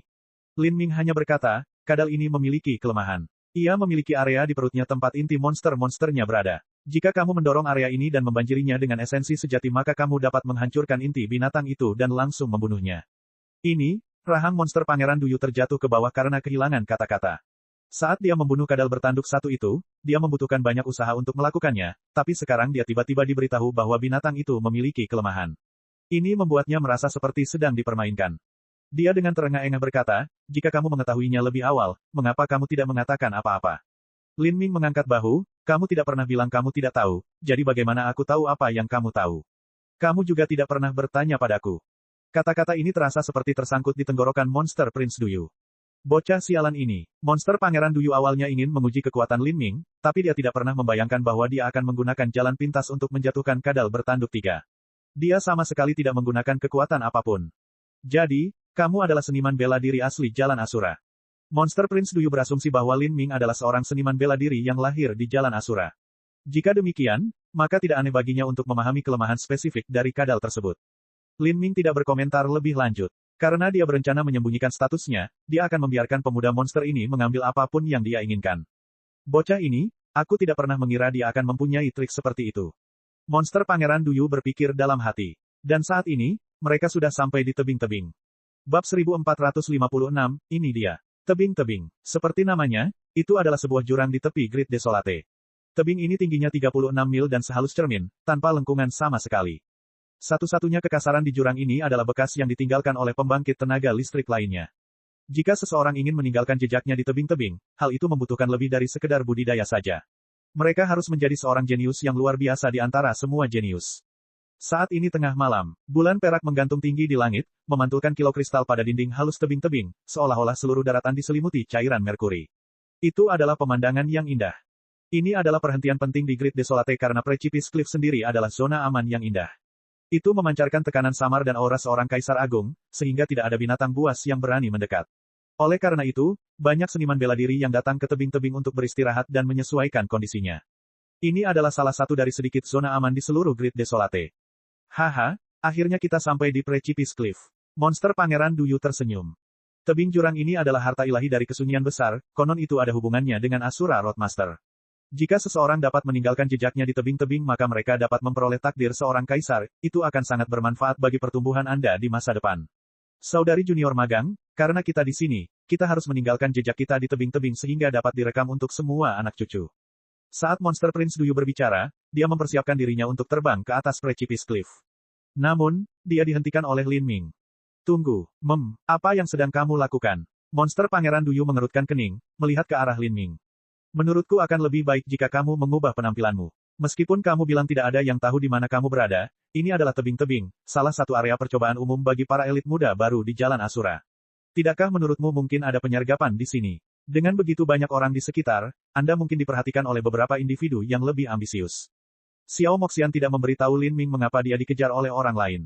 Meskipun dia tidak menyatakannya, dia sudah menebak perkiraan alasannya. Penampilannya berubah. Apakah kamu? Pikiran Xiao Moxian bergerak. Pandangan licik memasuki matanya yang besar saat dia melirik Lin Ming. Saat Lin Ming melihat ketertarikan itu muncul di mata Xiao Moxian, dia sedikit malu. Dia tahu bahwa Xiao Moxian punya beberapa tebakan tentang siapa dia, atau setidaknya mencurigainya. Kenapa kamu menatapku seperti itu? Lin Ming dengan canggung berkata setelah Xiao Moxian menatapnya selama 10 napas penuh. Selain Xiao Moxian, Monster Prince Duyu sebenarnya dipenuhi rasa cemburu. Meskipun adik perempuannya yang masih magang ini tidak pernah mengabaikan lawan jenisnya, dia tidak pernah mengungkapkan ketertarikannya pada siapapun. Lin Lanjian ini biasa-biasa saja dalam penampilan dan latar belakang, jadi kualifikasi apa yang dia miliki untuk menarik perhatian adik perempuan magang juniornya? Aku melihatmu karena kamu mengingatkanku pada seseorang. Xiao Moxian mengedipkan matanya, tatapannya masih tertuju pada wajah Lin Ming. Oh, apakah mereka temanmu? Lin Ming menjawab dengan malu-malu. Sebenarnya, dia tidak punya rencana yang disengaja untuk menyembunyikan identitasnya dari Xiao Moxian. Tapi, Xiao Moxian tampaknya bukan orang yang paling bisa diandalkan, dan ada juga Monster Prince Duyu yang bermusuhan. Dengan dia di sini, dia pasti tidak bisa mengungkapkan dirinya. Bukan teman, saya tidak keberatan memukulinya jika saya melihatnya, tapi mungkin, saya tidak akan bisa mengalahkannya. Xiao Moxian terkikik, memperlihatkan gigi taring kecilnya yang lucu. Lin Ming tercengang. Dia tidak yakin apakah Xiao Moxian sedang bercanda atau tidak, tapi sepertinya dia masih menyimpan kekalahannya di pertemuan bela diri pertama di dalam hatinya. Lalu, ada selingan kecil saat Lin Ming membantu Xiao Moxian dan Monster Prince Duyu mengubah penampilan mereka. Teknik kelahiran kembali tubuhnya sendiri merupakan semacam ilusi spiritual yang dapat diterapkan pada orang lain. Namun, ketika dia melakukannya pada orang lain, dia hanya bisa mengubah penampilan mereka dan bukan aura jiwa mereka. Tidaklah cukup menyembunyikannya dari Raja Dunia Agung. Namun, Lin Ming juga percaya bahwa penguasa kota tingkat Raja Dunia tidak akan secara pribadi kehabisan kota mereka untuk menyergap Xiao Moxian. Setelah mencapai dasar tebing-tebing, Lin Ming menemukan bahwa ada 3 atau 4 kelompok orang sudah menunggu. Jalan Asura sangat besar namun hanya ada satu tebing-tebing. Setiap hari akan banyak seniman bela diri yang datang ke sini untuk mencoba meninggalkan nama mereka. Dikatakan bahwa adalah hal biasa bagi orang-orang yang menerima misi untuk meninggalkan nama di tebing-tebing, tapi sebenarnya tidak banyak yang bisa melakukan ini. Seorang seniman bela diri berkata dari dasar Precipice Cliff. Hei, apa maksudmu itu hal biasa? Meninggalkan nama di Precipice Cliff adalah misi langka dan banyak orang tidak bisa mendapatkan lencana misi seperti itu. Mereka yang bisa pastinya adalah individu yang kejam dengan kemampuan yang luar biasa. Hanya karena jalan Asura sangat besar sehingga ada orang yang datang ke sini setiap hari, membuatnya tampak seperti misi ini lebih umum. Bahkan individu yang luar biasa pun mungkin tidak bisa meninggalkan nama mereka. Saat semua orang berbicara, mereka melihat ke arah tebing-tebing yang tinggi. Namun, tidak ada seorang pun yang benar-benar pindah. Bagaimanapun, mereka hanya punya satu peluang. Begitu mereka gagal, semuanya berakhir bagi mereka, jadi tidak ada yang akan memulai dengan gegabah. Begitu mereka mencoba dan gagal, mereka akan menggunakan lencana misi mereka dengan sia-sia. Lin Ming dengan hati-hati mengamati daerah tersebut. Dia menemukan bahwa tebing-tebing setinggi 36 mil memiliki banyak tanda, namun kenyataannya ada perbedaan besar bahkan di antara tanda-tanda tersebut. Beberapa tanda dalam dan beberapa tanda dangkal. Beberapa orang meninggalkan nama mereka dan beberapa orang meninggalkan tanda. Di antara tanda-tanda ini, perbedaan terbesar terletak pada ketinggiannya.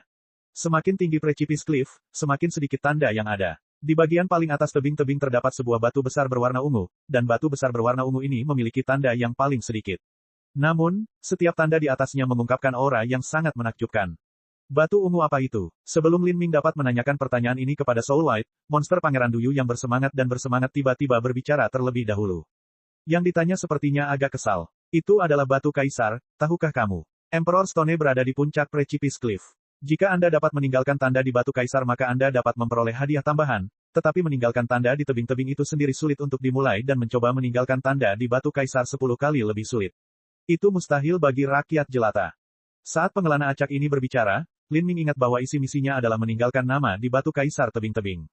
Misi tersebut secara khusus menyatakan batu kaisar dan bukan tebing-tebing. Tampaknya Jalan Asura sangat menghormatinya. Mungkinkah ini masih dianggap sebagai misi tingkat jiwa biru? Lin Ming menatap kaisar batu. Hanya ada beberapa lusin tanda di atasnya, termasuk bekas pedang, bekas tinju, rune, lubang tombak, dan lain sebagainya. Semua tanda berbeda ini mengandung aura hukum, dan terasa seolah-olah sudah ada sejak zaman paling kuno.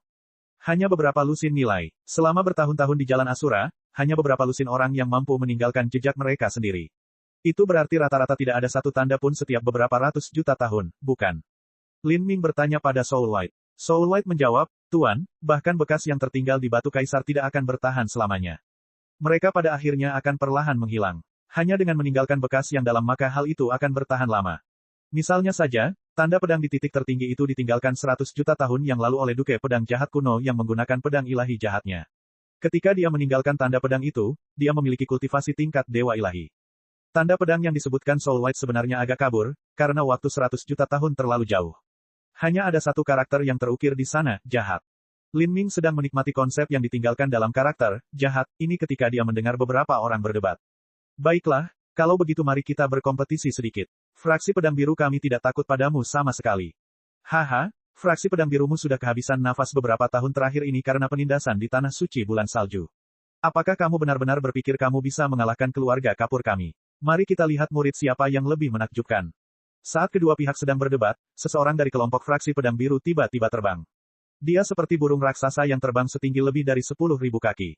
Begitu dia tiba di area kosong di Precipice Cliff, dia memutar seluruh energi di dalam tubuhnya dan menuangkannya ke dalam pedangnya. Lalu, dengan teriakan nyaring, dia menebas ke bawah. Kaca, dengan suara gema logam di atas batu, beberapa serpihan batu dipotong oleh orang tersebut. Kemudian, orang itu terjatuh kembali ke tanah. Gerakannya stabil, jelas dia telah menghabiskan banyak energinya. Semua orang melihat ke atas. Mereka melihat di ketinggian 10.000 kaki di atas tebing-tebing, terdapat tanda sebesar mangkuk. Ini adalah tanda hukum yang ditinggalkan oleh dua pukulan pedang. Karena kurangnya kekuatan, tanda tersebut tidak tergambar dengan sempurna sehingga terlihat agak kasar. Kesuksesan, luar biasa. Pemuda yang jatuh ke tanah kembali mendapat sorak-sorai dari kelompoknya. Namun di sisi lain, kelompok keluarga kapur putih sepertinya tidak terlalu memikirkan hal tersebut. Kalian bahkan tidak bisa meninggalkan namamu dan hanya meninggalkan sedikit tanda hukum, jadi apa yang membuat kalian begitu senang? White Sun, giliranmu. Dengan kata-kata itu, seseorang dari keluarga kapur putih terbang. Orang ini juga terbang sekitar 10.000 kaki, mencapai posisi beberapa kaki di atas ketinggian yang dicapai oleh murid fraksi pedang biru. Kemudian, dia mengukir tandanya sendiri tepat di atas tanda yang ditinggalkan oleh murid fraksi pedang biru. Senjata yang dia gunakan adalah belati. Belati ini seperti sikat dewa. Dengan suara angin dan pecahan batu berjatuhan. Kemudian, murid ini melayang ke tanah. Semua orang mendongak untuk melihat bahwa White Sun dari keluarga kapur putih ini telah meninggalkan karakter di tebing-tebing putih. Sebuah karakter tentu saja jauh lebih kompleks daripada tanda hukum dua garis. Untuk mengukirnya di tebing-tebing, diperlukan kekuatan yang jauh lebih besar. Itu bukanlah sesuatu yang bisa dicapai oleh kebanyakan orang. Terlebih lagi, karakter putih ini berada beberapa kaki di atas tanda yang ditinggalkan oleh murid fraksi pedang biru, membuatnya tampak seolah-olah tanda yang lebih rendah telah ditekan. Hal ini menyebabkan murid fraksi pedang biru menjadi sangat tertekan. Orang-orang dari keluarga kapur putih mulai bersorak-sorai. Di sisi lain, orang-orang dari fraksi pedang biru memiliki kulit yang sangat jelek. Mereka memang sempat kalah di babak pertama. Saudara junior magang ketiga, giliranmu. Fraksi pedang biru mengirimkan satu orang lagi. Persaingan antara dua pengaruh besar membuat seniman bela diri lain di dasar tebing-tebing menikmati pertunjukannya. Ini adalah pertarungan sengit antara naga dan harimau. Mereka benar-benar memiliki banyak orang jenius. Entah itu fraksi pedang biru atau keluarga kapur putih, keduanya berbeda dari kita.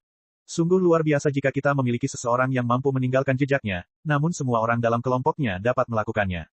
Tidak terlalu jauh dari Lin Ming, beberapa seniman bela diri mulai mendiskusikan dengan gamblang apa yang terjadi, mata mereka dipenuhi kekaguman. Tapi saat mereka baru saja berbicara, sebuah suara menghina terdengar. Ini dia, biasa-biasa saja. Dari mereka yang ada di kedua kelompok, tidak ada satupun yang layak disebutkan. Suara orang ini keras dan seniman bela diri memiliki pendengaran yang sangat tajam. Orang yang berbicara segera menarik perhatian banyak orang yang hadir. Orang yang berbicara adalah Monster Prince Duyu, yang bepergian ke sini bersama Lin Ming. Lengan monster Pangeran Duyu terlipat di dadanya. Ada senyum bangga dan sombong menghiasi wajahnya. Menurutnya, tingkat kemampuan ini terlalu menyedihkan. Bab 1457, Batu Kaisar. Perkataan monster Pangeran Duyu langsung membangkitkan kemarahan semua orang. Belum lagi para elit muda dari sekte besar yang diremehkan oleh Monster Prince Duyu, bahkan seniman bela diri biasa pun merasa kesal. Untuk mendapatkan lencana misi tingkat ini diperlukan standar tertentu. Kebanyakan, mereka adalah Asura Bintang 1. Hasilnya, setelah tiba di sini mereka telah melihat para jenius dengan pengaruh besar pamer, dan mereka menghela nafas kagum. Namun saat ini, para jenius yang memiliki pengaruh besar ini disebut, biasa-biasa saja, oleh Monster Prince Duyu. Bukankah ini berarti orang lain lebih buruk dari orang biasa-biasa saja? Bagaimana mereka bisa merasa nyaman dengan hal ini? Siapa kamu? Kamu tidak sehebat yang kamu kira. Beberapa seniman bela diri memelototi Monster Prince Duyu. Monster Prince Duyu mencibir dan perlahan melepaskan tangannya. Dia mengepalkan tangannya, menyebabkan suara letupan bergema di udara. Apa, kalian semua sangat lemah namun yang lain tidak bisa menyebutkannya. Menarik, sangat menarik. Di dekat keluarga kapur putih, seorang pria parubaya yang memimpin kelompok mereka memandang ke arah monster Pangeran Duyu. Jika Anda memiliki kepercayaan diri seperti itu, apakah Anda pikir Anda bisa memukau semua orang di sini dengan pencapaian Anda? Sungguh, anak sapi yang baru lahir sama sekali tidak takut pada harimau. Jika kamu mau maka kamu bisa mencobanya sendiri. Elder White Glory, dia hanya membuka mulut. Jika dia muncul maka aku akan menekannya untukmu.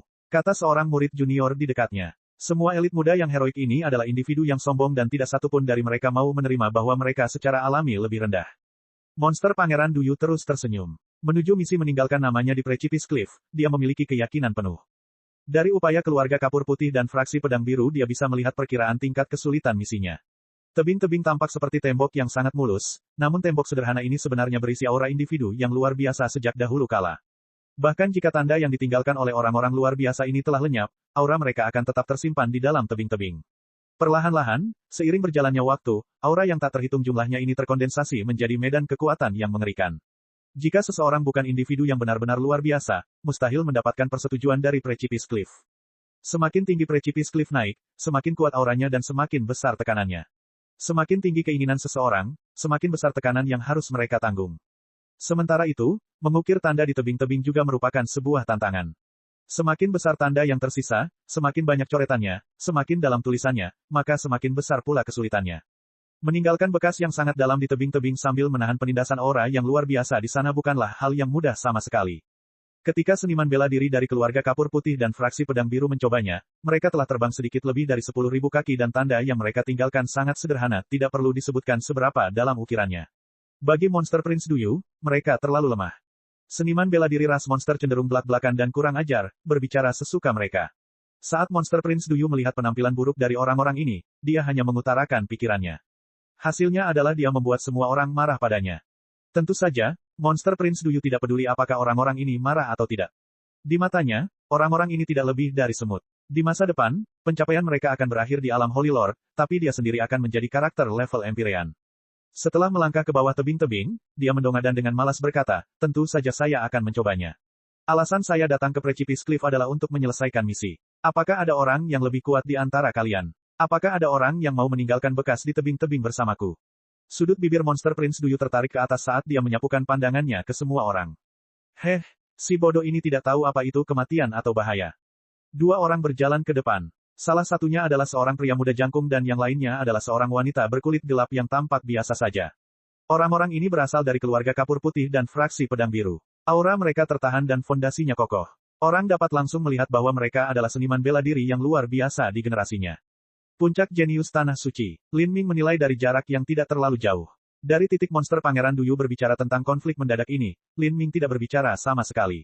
Dia hanya berdiri di pinggir lapangan, menonton. Mari kita mulai. Monster Pangeran Duyu menjilat bibirnya, semangat terlihat di matanya. Dia tampak tidak sabar untuk memulai, seolah-olah dia yakin bahwa dia akan mampu mencapai tingkat yang sangat tinggi. Adapun dua orang lainnya, mata mereka bermartabat, diam-diam bersaing dengan semua orang di sekitar mereka. Mereka dapat merasakan bahwa orang kurang ajar ini tidak sedang menggertak, dia benar-benar memiliki kemampuan untuk mendukung kebanggaannya. Ini bukanlah kompetisi biasa. Mereka tidak boleh kalah, karena kalah berarti mempermalukan kehormatan sekte dan keluarganya. Saya akan pergi dulu. Apakah kamu pikir kamu bisa mengikutinya? Saat monster Prince Duyu berbicara, dia langsung terbang ke atas. Kecepatannya cepat saat dia terbang ke atas seperti anak panah. Dua lainnya menolak mau kalah. Keduanya melompat, gaya tolak-menolak menyebabkan tanah di bawah mereka meledak. Ketiganya melompat ke atas seperti harimau perkasa, tak terhentikan. Betapa sengitnya, melihat monster Pangeran Duyu begitu galak dan kuat dalam tindakannya, semua seniman bela diri rakyat jelata yang marah terdiam. Mereka jelas bukan lawannya. 10.000 kaki berlalu dalam sekejap mata. Pada ketinggian ini, monster Prince Duyu tidak melambat sama sekali, hingga ketinggian 20.000 kaki. Pada titik ini, dua orang lainnya tampak melemah. 30.000 kaki, 40.000 kaki. Dengan jarak 1.500 kaki hingga 1 mil, monster Prince Duyu telah menempuh jarak lebih dari 20 mil. Pada ketinggian ini, monster Pangeran Duyu masih tenang dan santai, penerbangannya mudah. Adapun dua lainnya, mereka telah mencapai batasnya. Ketinggian ini sudah melampaui batasnya. Tekanan dari tebing-tebing sangat menakutkan, terutama ketika ada yang lebih tinggi. Semakin dekat seseorang mendekati batu kaisar, semakin besar tekanan yang harus mereka tanggung, mustahil bagi mereka untuk bertahan. Bagi mereka yang tidak memiliki bakat, mustahil mendapatkan pengakuan batu kaisar. Jika mereka terus terbang ke atas, mereka masih bisa terbang beberapa ribu kaki, namun mereka akan menghabiskan terlalu banyak energi pada saat itu. Mustahil bagi mereka untuk meninggalkan bekas apapun di tebing-tebing pada saat itu. Bagaimana ini bisa terjadi? Perbedaannya terlalu besar. Mereka berdua menganggap ini sulit dipercaya. Mereka awalnya merasa bahwa monster Prince Duyu adalah karakter yang berbakat, tetapi mereka tidak berpikir dia akan berada di atas mereka sebanyak itu. Pada titik ini, mereka berdua tidak bisa lagi memikirkan apa yang harus dilakukan. Mereka harus berhenti di tempat mereka seharusnya meninggalkan bekas di tebing-tebing. Pedang dan pedang bersilangan. Pemuda dari keluarga kapur putih nyaris tidak mampu meninggalkan tanda sederhana keluarganya di dinding. Adapun wanita muda dari fraksi pedang biru, dia hanya mampu meninggalkan satu bekas pedang dangkal, dia tidak mempunyai kekuatan untuk meninggalkan pukulan berikutnya. Kemudian, keduanya mulai terjerumus ke dalam beban tekanan yang sangat besar. Adapun monster Prince Duyu, dia naik lebih tinggi lagi. Apa? Bagaimana ini bisa terjadi? Para seniman bela diri di sekitarnya semuanya tercengang. Kesenjangan ini sama sekali tidak kecil. Para tetua dari keluarga kapur putih dan fraksi pedang biru juga mempunyai ekspresi yang sangat jelek. Beberapa mil jauhnya dari Precipice Cliff, Lin Ming menggelengkan kepalanya. Puncak jenius dari pengaruh tingkat tanah suci tidak bisa dibandingkan sama sekali dengan keturunan Empyrean yang luar biasa. Persaingan semacam ini hanyalah persaingan sepihak. Dia sudah mengharapkan hasil ini sejak awal. Lagi pula, puncak keturunan Empyrean bukanlah kubis biasa. Di seluruh alam ilahi, tidak lebih dari 10 karakter seperti itu. Sekarang, monster Pangeran Duyu dengan santainya sampai di sudut kecil jalan Asura. Bagi para jenius biasa, dia adalah eksistensi yang tak terduga. Saat semua orang melihat monster Prince Duyu mencapai jarak kurang dari 30 mil, mereka semua paham apa maksudnya. Bahkan jika dia tidak meninggalkan bekas di tebing-tebing, mencapai ketinggian ini sama sulitnya dengan naik ke surga. Tapi monster Prince Duyu jelas memiliki sisa kekuatan yang masih banyak. Apakah dia berencana menembak langsung ke batu kaisar? Banyak seniman bela diri yang menebak dengan benar. Tujuan monster Pangeran Duyu memang adalah batu kaisar. Dia adalah pemuda jenius nomor 1 dari ras monster alam ilahi. Dia cukup bangga dengan statusnya. Saat bencana besar tiba, dia harus memberikan performa yang lebih hebat dari semua jenius sebelumnya agar dia bisa menunjukkan kemampuannya. Yang dia butuhkan adalah diakui. Dia perlu membuktikan betapa menakjubkannya para jenius muda dari ras monster. Tentu saja, juga nyaman baginya untuk mengungkapkan kekuatannya yang luar biasa di depan Xiao Moxian. Di ketinggian 33 mil, monster Pangeran Duyu mulai merasakan tekanan yang sebenarnya. Semakin dekat dia mencapai batu kaisar, tekanannya menjadi semakin mengerikan. Ini lebih sulit dari yang saya kira. Monster Pangeran Duyu dengan paksa memanggil esensi sejati dan naik 1 mil lagi. Tebing-tebing memiliki tinggi 36 mil, namun batu kaisar sendiri memiliki diameter 1 mil. Dengan kata lain, selama dia bisa terbang sejauh 35 mil dia bisa meninggalkan jejaknya di batu kaisar. Pada saat ini, monster Prince Duyu telah menghabiskan banyak kekuatan. Dia memperkirakan bahwa meskipun dia berhasil terbang sejauh 35 mil, dia kemungkinan besar tidak akan memiliki kekuatan untuk meninggalkan satu karakter pun. Bagaimana ini bisa begitu sulit? Saya harus berusaha sekuat tenaga. Monster Pangeran Duyu meraung keras. Tulangnya mulai mengeluarkan suara retakan yang keras. Tubuhnya menjadi lebih besar dan kokoh, dan sisik menutupi leher dan pipinya. Ini adalah metamorfosis tubuh ras monster. Monster Pangeran Duyu telah mengaktifkan garis keturunan monsternya untuk terbang dengan paksa 1 mil lagi dan mencapai ketinggian 35 mil. Sekarang, dia akhirnya tiba di depan batu kaisar. Aku di sini. Seluruh darah monster Pangeran Duyu berjatuhan di tubuhnya dan energi di dalam dirinya mengamuk dengan kacau. Dia telah mencapai batasnya. Jika dia mencoba untuk melanjutkan ke atas di bawah tekanan ganda dan energi gelisah dalam dirinya maka kemungkinan besar dia akan mengalami kerusakan organ dan bahkan meridiannya akan rusak. Namun, dia terus melepaskan esensi sejatinya. Begitu dia berhenti, mustahil baginya untuk meninggalkan bekas apapun di batu kaisar. Pangeran monster turun. Monster Pangeran Duyu mencakar batu kaisar tanpa keberatan. Setelah menyelesaikan metamorfosis tubuhnya, tangannya menjadi seperti cakar naga. Terlebih lagi, ada sarung tangan yang tampak ganas dan buas menutupi tangannya. Sarung tangan ini adalah senjata monster Prince Duyu. Dari segi ketajaman, itu tidak lebih buruk dari pedang atau pedang. Monster Pangeran Duyu telah menuangkan seluruh esensi sejatinya yang tersisa ke dalam serangan ini. Saat cakarnya menebas, darah monsternya mendidih. Kaca, batu kaisar meledak dengan ledakan suara. Sejumlah kecil pecahan batu dirobek oleh monster Prince Duyu. Meskipun ini hanya sedikit jejak, monster Pangeran Duyu memang meninggalkan bekas dangkal di batu kaisar. Dia telah berhasil. Serangan ini menghabiskan seluruh kekuatannya. Di bawah tekanan berat, tubuhnya mulai jatuh ke tanah. Di udara, dia dengan paksa menekan darahnya yang berjatuhan dan menelan pil untuk memulihkan energi asal. Baru setelah itu dia bisa tersandung kembali ke tanah. Di sekeliling monster Prince Duyu, banyak seniman bela diri yang terkejut hingga tak bisa berkata-kata. Orang ini sebenarnya berhasil meninggalkan bekas di batu kaisar. Meskipun itu hanya tanda kecil yang dangkal, itu tetaplah batu kaisar. Dibandingkan dengan Precipice Cliff, levelnya benar-benar berbeda. Monster Pangeran Duyu melihat ke arah tanda kecil yang ditinggalkannya. Dari kelima jarinya, hanya ibu jari, jari telunjuk, jari tengah, dan jari manis yang meninggalkan bekas kecil. Jari kelingkingnya tidak punya kekuatan lagi untuk menghancurkan batu kaisar. Apalagi jejaknya sangat dangkal. Batu kaisar memenuhi reputasinya. Itu sama sekali tidak mudah. Saat monster Prince Duyu berpikir keras, dia berbalik ke arah Xiao Moxian dan Lin Ming, senyum di wajahnya. Dia ingin melihat seperti apa jadinya ketika Lin Ming mencoba menyelesaikan misi ini. Bab 1458, Hadiah.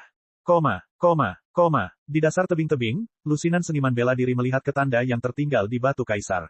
Meskipun monster Prince Duyu hanya meninggalkan bekas yang paling dangkal, tanda ini masih meninggalkan kesan mendalam yang terlihat di mata semua orang. Pemuda monster itu sebenarnya bisa meninggalkan bekas di batu kaisar, tapi kita bahkan tidak bisa terbang lebih tinggi dari 20 mil, perbedaannya terlalu besar. Ini bisa disebut sebagai pemandangan yang belum pernah terjadi bahkan dalam 10.000 tahun. Tidak sampai 10.000 tahun. Jejak yang ditinggalkannya agak dangkal, jadi itu seharusnya merupakan peristiwa 1000 tahun. Meski begitu, peristiwa 1000 tahun ini cukup mengejutkan. Lagi pula, Jalan Asura terdiri dari banyak orang jenius dari 33 langit berlapis. Orang-orang yang marah karena sikap monster Prince Duyu yang terlalu arogan dan provokatif semuanya terdiam. Keluarga Kapur Putih dan fraksi Pedang Biru juga merasa malu dengan inferioritas mereka sendiri. Namun bagi mereka, kalah dari individu luar biasa seperti itu bukanlah suatu hal yang memalukan. Perbedaannya terlalu besar pada awalnya. Pemuda monster ini mungkin adalah keturunan Empyrean. Seseorang berkata dengan berbisik. Alasan mengapa batu kaisar disebut batu kaisar adalah karena mereka yang bisa meninggalkan bekas di atasnya bisa menjadi seorang Empyrean di masa depan, seorang kaisar mutlak bagi rakyat. Seorang Empyrean, tingkat keberadaan seperti itu meninggalkan dampak yang terlalu besar pada kebanyakan orang. Saat semua orang berbicara, monster Prince Duyu hanya tersenyum tipis, tidak terlalu memikirkannya. Adapun keluarga Kapur Putih dan fraksi Pedang Biru yang telah memicu persaingan dengannya, dia tidak peduli dengan mereka lagi. Dia sudah mengalahkan mereka dengan cukup menyedihkan. Sebaliknya, harus dikatakan bahwa menamparkan wajah orang-orang ini tidak berarti apa-apa bagi monster Prince Duyu. Wajah yang ingin ditamparnya adalah milik Lin Lanjian, dia sudah lama muak melihat bocah itu. Karena itu, dia mengirimi Xiao Moxian dan Lin Ming transmisi suara esensi sejati. Suster Magang Junior, saya hanya menunjukkan sedikit keahlian saya sekarang. Sekarang giliran Anda untuk mencobanya. Dan Anda juga, Lin Lanjian, Anda harus mencoba menyelesaikan misi Anda juga.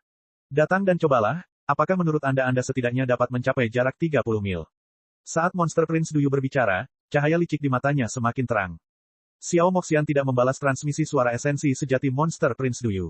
Pada saat ini, matanya yang lebar dan berkedip menatap Lin Ming. Hei, misi apa yang kamu punya? Xiao Moxian mengangkat lencana misinya sendiri dan menjulurkan lehernya yang ramping seperti anak kecil yang penasaran, ingin melihat apa lencana misi Lin Ming. Tebing-tebing, tinggalkan nama di batu kaisar. Lin Ming dengan ringan berkata. Ketika Xiao Moxian mendengar ini, dia mengungkapkan ekspresi seolah-olah dia sudah menduga ini. Jadi itu benar-benar batu kaisar. Saya memiliki misi yang sama. Sepertinya kita akan gagal dalam misi ini jika kita tidak bisa meninggalkan jejak kita di batu kaisar. Lin Ming mengangguk. Misi Xiao Moxian sama dengan misinya. Ini membuktikan bahwa dia juga telah disetujui oleh Dao Surgawi Jalan Asura. Hehe, aku sudah lama ingin bersaing denganmu. Saat Xiao Moxian mengucapkan kata-kata ini, matanya yang cair bersinar dengan cahaya yang lucu. Jika kita bertarung secara langsung, aku mungkin akan kalah, tapi, bukankah kamu lebih tua dariku? Hehe, karena aku tidak bisa mengalahkanmu, mari kita bandingkan bakat dan potensi kita. Siapa yang lebih baik dari siapa pada akhirnya? Saat Xiao Moxian berbicara, pikiran Lin Ming bergerak. Benar saja, kata-kata penyihir kecil nakal ini telah membangkitkan semangat juangnya. Apa yang dikatakan Xiao Moxian benar. Dalam hal kekuatan individu, dia sedikit lebih buruk daripada dia. Namun dalam hal bakat dan potensi, itu adalah masalah yang berbeda. Nama agung Xiao Moxian telah menyebar ke seluruh alam ilahi. Entah itu sebelum pertemuan bela diri pertama atau setelah pertemuan bela diri pertama, Xiao Moxian telah diakui sebagai orang yang memiliki bakat paling banyak di seluruh alam ilahi. Meskipun Lin Ming dan Frost Dream memiliki penampilan paling memukau di pertemuan bela diri pertama dan menempati posisi pertama dan kedua, mereka masih tidak mampu menggoyahkan status Xiao Moxian sebagai individu paling berbakat nomor 1 di seluruh alam ilahi. Fisik Dewa Binatang cukup tangguh untuk membangkitkan kemarahan surga.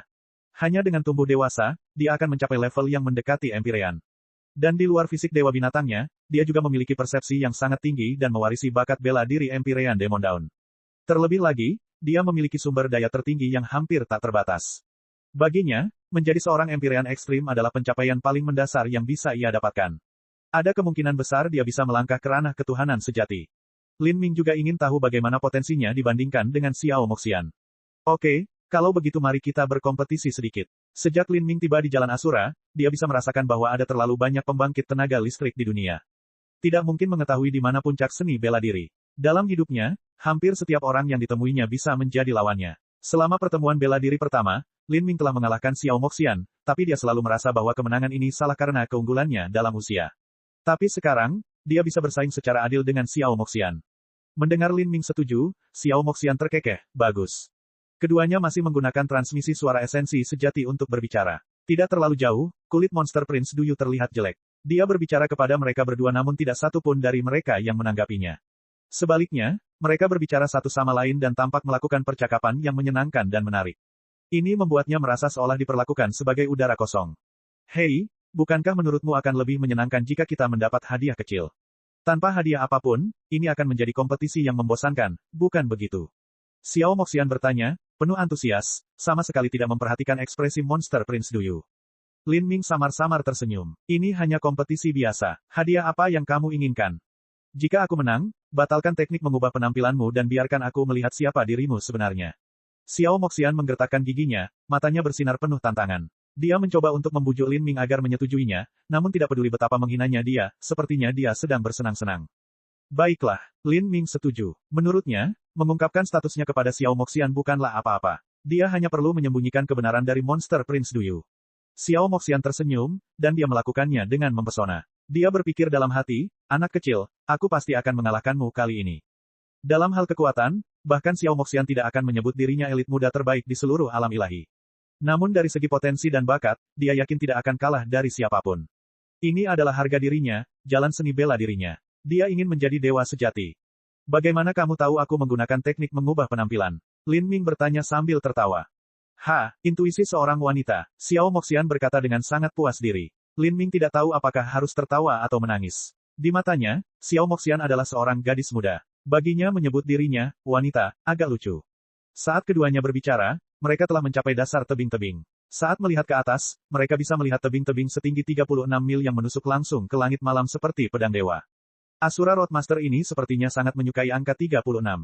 Setelah Lin Ming memasuki jalan Asura, ia menemukan bahwa banyak tempat menggunakan nomor 36. Bahkan Game Hunter memiliki formasi susunan 36 orang di akhir. Dia memandang ke arah Xiao Moxian dan tersenyum. Dan jika kamu kalah, kamu dapat mengajukan permintaan apapun yang kamu inginkan. Xiao Moxian dengan bangga dan cepat melambaikan tangannya. Oh, ya, tapi sebelumnya izinkan aku memberitahumu bahwa mengorbankan tubuhku atau semacamnya adalah hal yang tidak boleh dilakukan. Warna aneh melintas di wajah Lin Ming saat dia mendengar ini, sebenarnya apa yang ada di otak gadis ini? Satu-satunya permintaan saya adalah, jika sesuatu terjadi pada saya di masa depan, maka saya harap Anda dapat menjaga beberapa orang untuk saya dan menjamin bahwa mereka dapat menjalani hidup mereka dengan damai, kata Lin Ming setelah beberapa saat pemikiran. Permintaannya membuat Xiao Moxian sedikit terkejut. Jalan seni bela diri dipenuhi kesulitan dan bahaya. Terlebih lagi, dalam bencana besar ini, mustahil mengetahui ke arah mana arus akan berbalik. Juga, Lin Ming masih berselisih dengan Good Fortune Saint San. Meskipun dia percaya pada kemampuannya sendiri untuk tumbuh cukup untuk menantangnya di masa depan, tidak ada yang tahu apa yang akan terjadi. Baiklah, Xiao Moxian mengangguk sambil berpikir. Sekarang, mari kita mulai. Bagaimana kalau kita pergi bersama? Oke, kita akan mulai bersama. Lin Ming dan Xiao Moxian berdiri 100 kaki dari satu sama lain. Posisi yang mereka pilih di dasar tebing-tebing berada tepat di bawah batu kaisar. Adapun seniman bela diri lainnya, mereka masih tersesat dalam adegan mengejutkan yang diciptakan Monster Prince Duyu. Meskipun mereka melihat Xiao Moxian dan Lin Ming, mereka tidak terlalu peduli tentang mereka. Beberapa pengaruh telah mengirimkan perwakilan untuk memberikan penghormatan kepada Monster Prince Duyu. Meskipun mereka tahu bahwa Pangeran Monster Duyu tidak mungkin bergabung dengan pihak mereka, menjalin hubungan baik dengannya juga tidak buruk. Monster Pangeran Duyu tidak mau repot dengan orang-orang ini. Dia dengan dingin mencibir sambil menatap Precipice Cliff. Dia tidak pernah membayangkan bahwa Lin Ming akan begitu ceroboh dan buta untuk bersaing dengan seseorang seperti Xiao Moxian. Bahkan dia harus mengakui bahwa dia terlempar bermil-mil jauhnya oleh Xiao Moxian. Dalam hal bakat, dia layak dikenal sebagai orang nomor satu di alam ilahi. Angin dingin bertiup lewat. Lin Ming segera melonjak ke atas. Gerakannya halus dan tenang. Meski tampaknya tidak melaju terlalu cepat, ia seperti aliran air yang naik ke atas, senyaman dan sebebas kuda yang berpacu melintasi padang rumput. Tekanan dari Precipice Cliff tidak mampu mempengaruhinya sama sekali. Dan selain Lin Ming, Xiao Moxian juga menikmati perjalanan santai ini. Dia seperti kupu-kupu hitam yang terbang melintasi semak bunga. Gerakannya cepat dan ringan saat dia melesat ke atas. Aksinya tersebut langsung menarik perhatian banyak orang. Ada lebih banyak master yang naik. Tidak banyak orang yang tahu bahwa Lin Ming dan Xiao Moxian telah tiba bersama Monster Prince Duyu, sehingga tidak ada yang memperhatikan mereka. Namun sekarang, ketika mereka melihat pergerakan pasangan ini, mereka dapat mengetahui bahwa keduanya jelas bukan elit muda biasa. Seharusnya tidak demikian. Apa yang terjadi hari ini karena ada begitu banyak master? Lihatlah gerakan mereka. Sepertinya mereka juga mampu terbang di atas 30 mil. Bagi seniman bela diri saat ini, jarak 30 mil adalah hasil yang luar biasa. Dan saat mereka berbicara, Lin Ming dan Xiao Moxian telah dengan mudah dan cepat melintasi jarak 20 mil. Tanpa salah satu dari mereka tertinggal, keduanya terbang lurus menuju tanda 30 mil. Saat Monster Prince Duyu melihat ini, dia mengerutkan kening. Dia tidak terkejut bahwa Lin Ming bisa mencapai ketinggian ini, tapi apa yang dia terkejut adalah bahwa Lin Ming tetap setenang Xiao Moxian. 25 mil, 27 mil, 29 mil. Lin Ming dengan lancar menerobos tanda 30 mil, mengimbangi Xiao Moxian sepanjang waktu. Xiao Moxian memandang Lin Ming dan menyeringai. Kecepatannya tiba-tiba meningkat. Lin Ming hanya tersenyum tipis sebagai jawaban dan mengikuti langkahnya. Ketika para seniman bela diri di bawah melihat ini, mereka semua terkejut hingga rahang mereka ternganga. Pada jarak lebih dari 30 mil, tekanan batu kaisar terlihat jelas bagi siapapun, tetapi bukan saja mereka tidak melambat, mereka malah meningkatkan kecepatannya. Bagaimana mereka melakukan ini? Saat semua orang tercengang, Lin Ming dan Xiao Moxian telah menembus garis 33 mil. 33 mil melambangkan 33 langit berlapis, ini bisa dianggap sebagai batas pemisah. Pada ketinggian ini, Lin Ming tiba-tiba merasakan perlawanan yang mendalam menekannya seolah-olah dia telah jatuh ke dalam rawa. Setiap kali dia naik 10 kaki lagi, dia harus menghabiskan banyak energi, itu membuat kemajuan ke atas jauh lebih sulit. Namun, ini hanya sedikit lebih sulit. Dia terus bangkit, tak terbendung. Batu Kaisar sudah berada dalam jangkauannya. Bab 1459, Perjuangan Naga dan Phoenix. Setelah terbang begitu tinggi, Lin Ming dan Xiao Moxian menarik perhatian semua orang yang hadir. Begitu mereka melewati 33 mil, tekanan tiba-tiba naik ke tingkat yang lebih tinggi lagi. Setiap kali mereka terbang sejauh 10 kaki lagi, mereka harus mengonsumsi energi dalam jumlah besar. Sulit membayangkan seberapa dalam esensi sebenarnya dari kedua orang ini. Mereka akan segera mencapai Batu Kaisar. Emperor Stone sepanjang 35 mil tidak jauh dari mereka sama sekali. Bisakah kedua orang ini meninggalkan bekas di Batu Kaisar? Apa yang terjadi hari ini sehingga tiba-tiba muncul 3 orang yang dapat meninggalkan bekas di Batu Kaisar? Semua orang merasa seolah-olah berada dalam mimpi fantastis. Tidak terlalu jauh dari mereka, mata monster Prince Duyu cemerlang saat dia menatap Lin Ming. Lin Ming akan segera menembus 34 mil. Dia sendiri juga telah mencapai ketinggian ini dan memahami betapa besarnya tekanan pada mil terakhir. Mil terakhir adalah mil terberat dan paling sulit untuk ditanggung. Bocah ini, dia sebenarnya tidak tertinggal sama sekali dari Xiao Moxian. Saya tidak percaya dia masih memiliki sisa kekuatan yang begitu besar. Setelah melewati 34 mil, tekanan akan meningkat ke tingkat kesulitan lain. Jika dia tidak dapat mempertahankan kekuatan apapun maka mustahil meninggalkan bekas di Batu Kaisar. Saya ingin melihat bagaimana Anda melakukan ini. Monster Pangeran Duyu mengira Lin Ming akan terbang paling jauh sekitar 30 mil.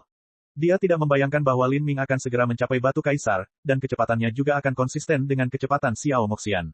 Dia merasa ini semua sulit diterima. Seperti yang dikatakan Monster Prince Duyu, pada mil terakhir dari Precipice Cliff, tekanannya memang meningkat beberapa kali lipat. Di bawah tekanan besar itu, Lin Ming dan Xiao Moxian tiba-tiba melambat seolah-olah mereka menabrak tembok. Aura tebing-tebing terlalu kuat di sini, itu nyata. Akhirnya, sedikit tantangan. Xiao Moxian tertawa. Dia memandang Lin Ming saat api hitam melilit seluruh tubuhnya. Saat berikutnya, dia naik seperti bintang yang menyala-nyala, kecepatannya tiba-tiba meningkat. Adapun Lin Ming, dia mengaktifkan kekuatan Azure Dragon di dalam tubuhnya. Kakinya menempel pada dinding batu, dan dengan kekuatan mundurnya dia mendorong ke atas, melesat tinggi seperti anak panah. Pada saat yang sama, Lin Ming melambaikan tangan kanannya, mengeluarkan Phoenix Blood Spear. Ya, tombak panjang itu ditebas. Cahaya tombak dengan ceroboh menembus penghalang tekanan, merobeknya. Lin Ming melewati celah ini seperti ikan dan menabrak ke atas, kecepatannya juga meningkat. Apa? Mata monster Pangeran Duyu hampir lepas dari rongganya. Dia sedang menunggu Lin Ming mengakui kekalahan saat ini, atau setidaknya mendekati batasnya. Tapi, dia tidak pernah membayangkan bahwa Lin Ming akan bergegas ke atas dengan kecepatan yang lebih ganas dari sebelumnya. Jelas sekali bahwa dia telah mempertahankan kekuatan yang luar biasa. Bagaimana ini mungkin? Monster Pangeran Duyu terkejut. Untuk mempertahankan begitu banyak kekuatan dalam situasi seperti ini dan bahkan meningkat lebih cepat dari sebelumnya. Siapa dia? Dia awalnya mengira bahwa Lin Ming adalah seniman bela diri asli Jalan Asura. Selain itu, Lin Ming memberikan perasaan yang sangat rendah hati dan biasa, tipe yang tidak akan Anda sadari di tengah kerumunan orang. Ketika dia membunuh binatang buas di jalan ke sini, dia mengandalkan pengalamannya untuk menggunakan trik untuk mengalahkan mereka, ini tidak bisa dianggap sebagai kekuatannya yang sebenarnya. Tapi sekarang, melihat kinerja Lin Ming di Precipice Cliff, memang benar bahwa dia adalah jenius puncak dari seluruh ras. Bagus, bagus. Xiao Moxian tertawa gembira saat dia melihat Lin Ming. Di bawah tekanan besar dari Batu Kaisar dia masih bisa tertawa bebas seperti sebelumnya. Hal ini membuat semua orang di bawahnya terkejut dan terpesona. Potensimu luar biasa, tapi, aku bahkan belum bertransformasi. Saya sudah memenangkan kompetisi ini. Saat Xiao Moxian berbicara, dia tiba-tiba menyapu lengan bajunya ke bawah. Saat dia melakukannya, api hitam berjatuhan di sekelilingnya, membentuk sayap api seperti burung. Dia segera melaju ke depan. Pos pemeriksaan Emperor Stone sepanjang 35 mil berhasil ditembus. Xiao Moxian tidak punya rencana untuk berhenti dan meninggalkan jejaknya di sini. Dia terus terbang ke atas. Batu Kaisar berdiameter tepat 1 mil. Meninggalkan jejaknya di atas adalah perbedaan besar dengan meninggalkan jejaknya di bawah. Xiao Moxian jelas tidak akan puas meninggalkan jejaknya di area terendah, dia ingin meninggalkan namanya di puncak tertinggi. Adapun Lin Ming, dia juga punya rencana seperti itu. Ketika Xiao Moxian menerobos tanda 35 mil dia merasa seolah-olah dia telah melangkah ke ruang yang berbeda. Di sekelilingnya, hukum ruang dan waktu terdistorsi secara aneh. Pada saat yang sama, medan kekuatan yang mengerikan datang menyelimuti tubuhnya, dengan paksa mencegah pendakiannya. Hukum ruang dan waktu yang sangat kuat, dan ada juga medan kekuatan yang hebat ini. Batu Kaisar ini benar-benar luar biasa. Setelah dihalangi oleh kekuatan yang menakutkan ini, Xiao Moxian merasakan darah melonjak dalam dirinya dan energinya menjadi kacau. Meskipun dia bisa menahannya, hal itu memberikan tekanan besar padanya. Jika ini terus berlanjut maka dia mungkin bisa terbang paling jauh beberapa ratus kaki lagi. Bentuk sejati Phoenix. Mata Xiao Moxian bersinar dengan cahaya ilahi. Pupil matanya berubah menjadi ungu kehitaman, seolah-olah api yang mengamuk tumbuh di sana. Dengan seruan Phoenix yang bergema, sejumlah besar energi asal api berkumpul di belakang Xiao Moxian. Energi yang mengamuk memancar ke sekelilingnya dan sepasang sayap Phoenix hitam pekat terbentang dari punggungnya, bangga dan kuat. Sayap burung Phoenix hitam ini lebarnya lebih dari 15 kaki, 2 kali tinggi sayap jantan dewasa.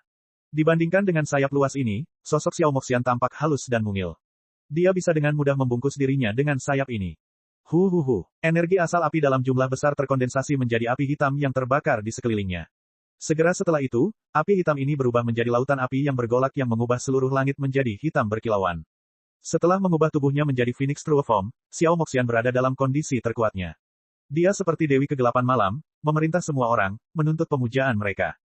Ketika banyak seniman bela diri di bawah Precipice Cliff melihat ini, mereka semua terkejut.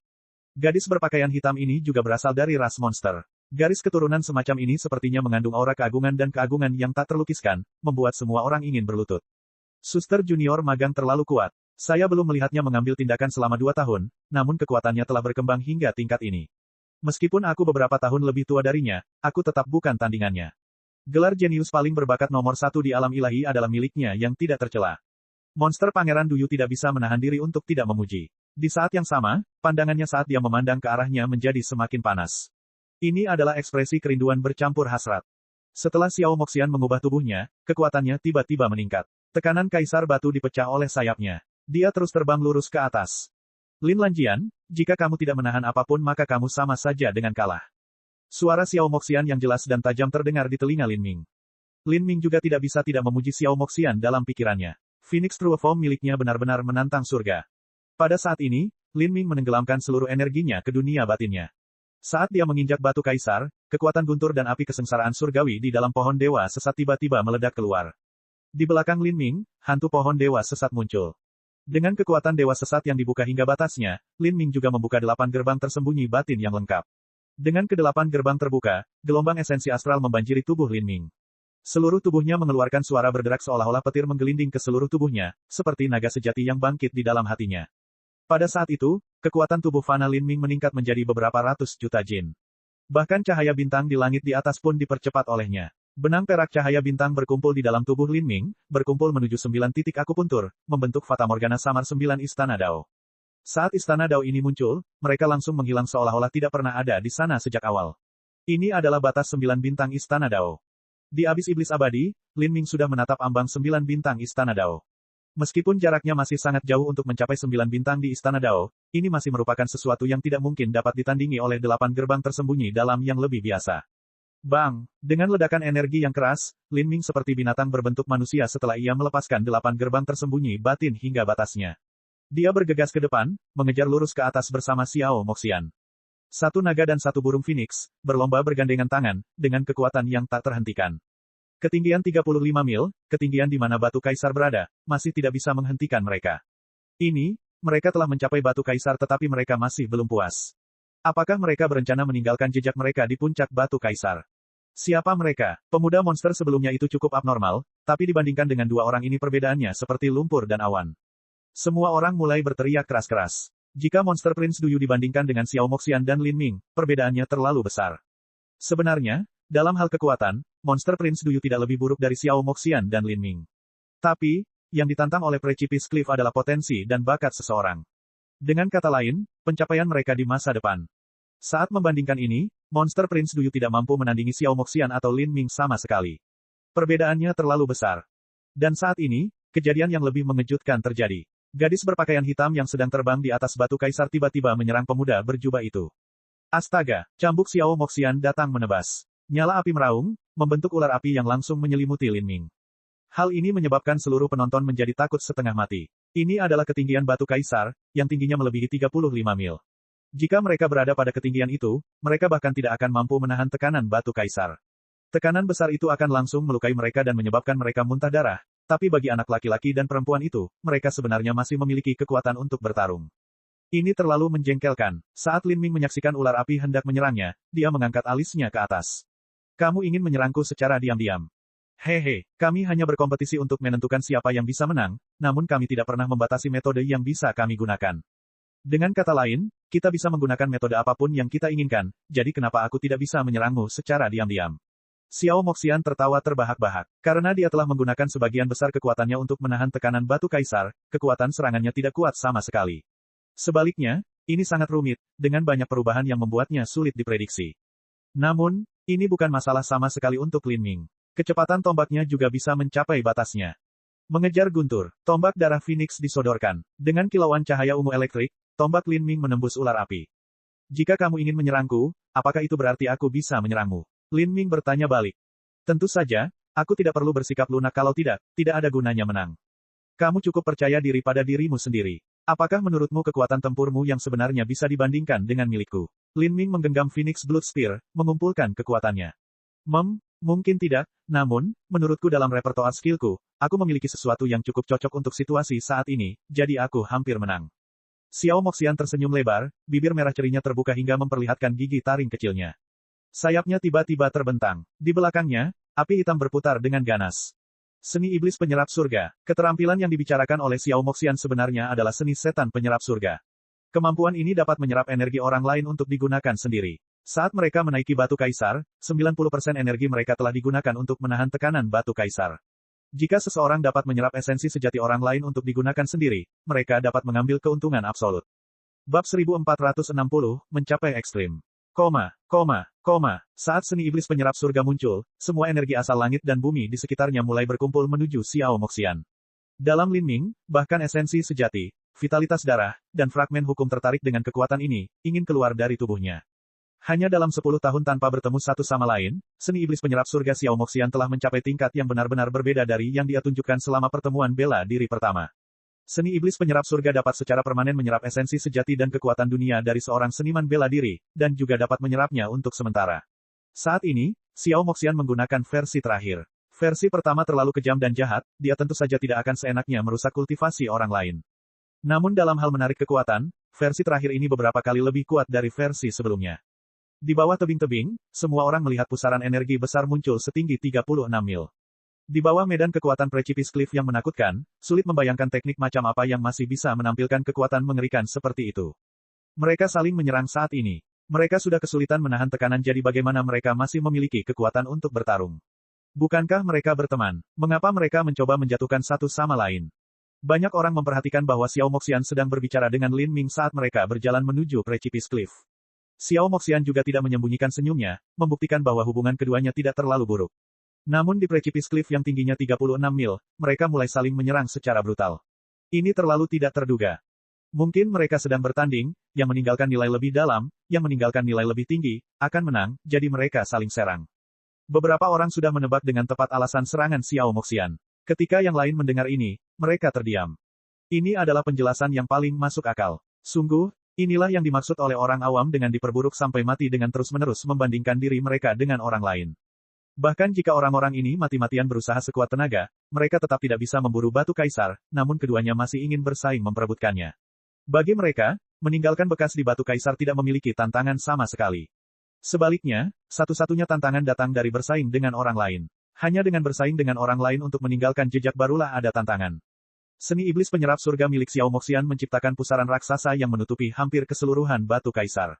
Dia terkikik, menoleh ke Lin Ming dan berkata, metode apa lagi yang kamu punya? Jika kamu tidak menggunakannya sekarang, kamu tidak akan punya waktu lagi. Seni iblis penyerap surga, iya. Jadi itulah yang akan terjadi. Lin Ming tentu mengakui langkah ini. Setelah pusaran seni iblis penyerap surga menutupi tubuhnya, dia bisa merasakan energi di dalam dirinya ditarik dengan cepat. Tekanan di sekelilingnya segera meningkat. Ini adalah kekuatan ilahi transenden yang diciptakan oleh Empyrean Demon Dawn. Sebagai keturunan langsung dari Empyrean Demon Dawn, dia secara alami memiliki garis keturunannya, yang secara sempurna melengkapi kekuatan ilahi yang transenden ini.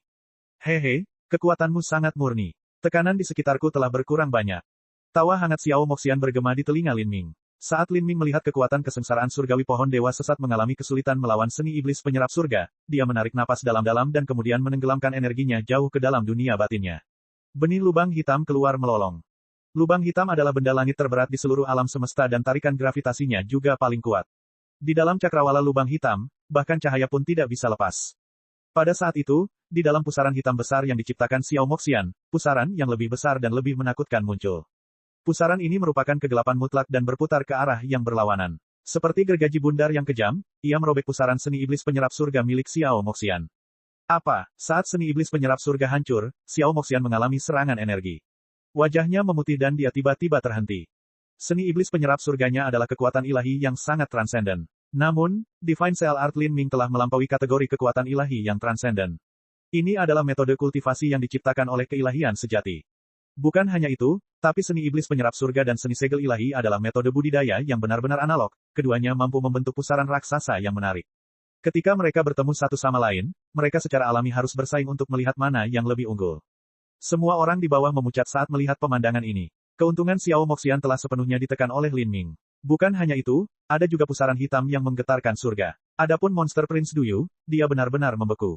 Di matanya, yang tersisa hanyalah pusaran hitam pekat itu. Dia bergumam pada dirinya sendiri, sama sekali tidak dapat menerima apa yang terjadi. Di bawah kekuatan tarikan benih lubang hitam, energi yang dikumpulkan Xiao Moxian dengan seni iblis penyerap surga mulai ditarik keluar dengan cepat. Hal ini menyebabkan tekanan pada dirinya meningkat dengan cepat sebagai respons.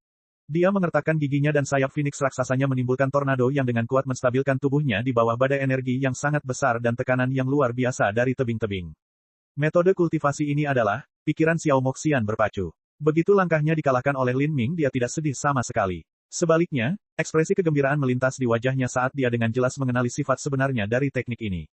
Bagaimanapun juga, itu adalah kemampuan orang itu. Meski tampilannya sedikit berbeda, namun auranya tidak mungkin salah.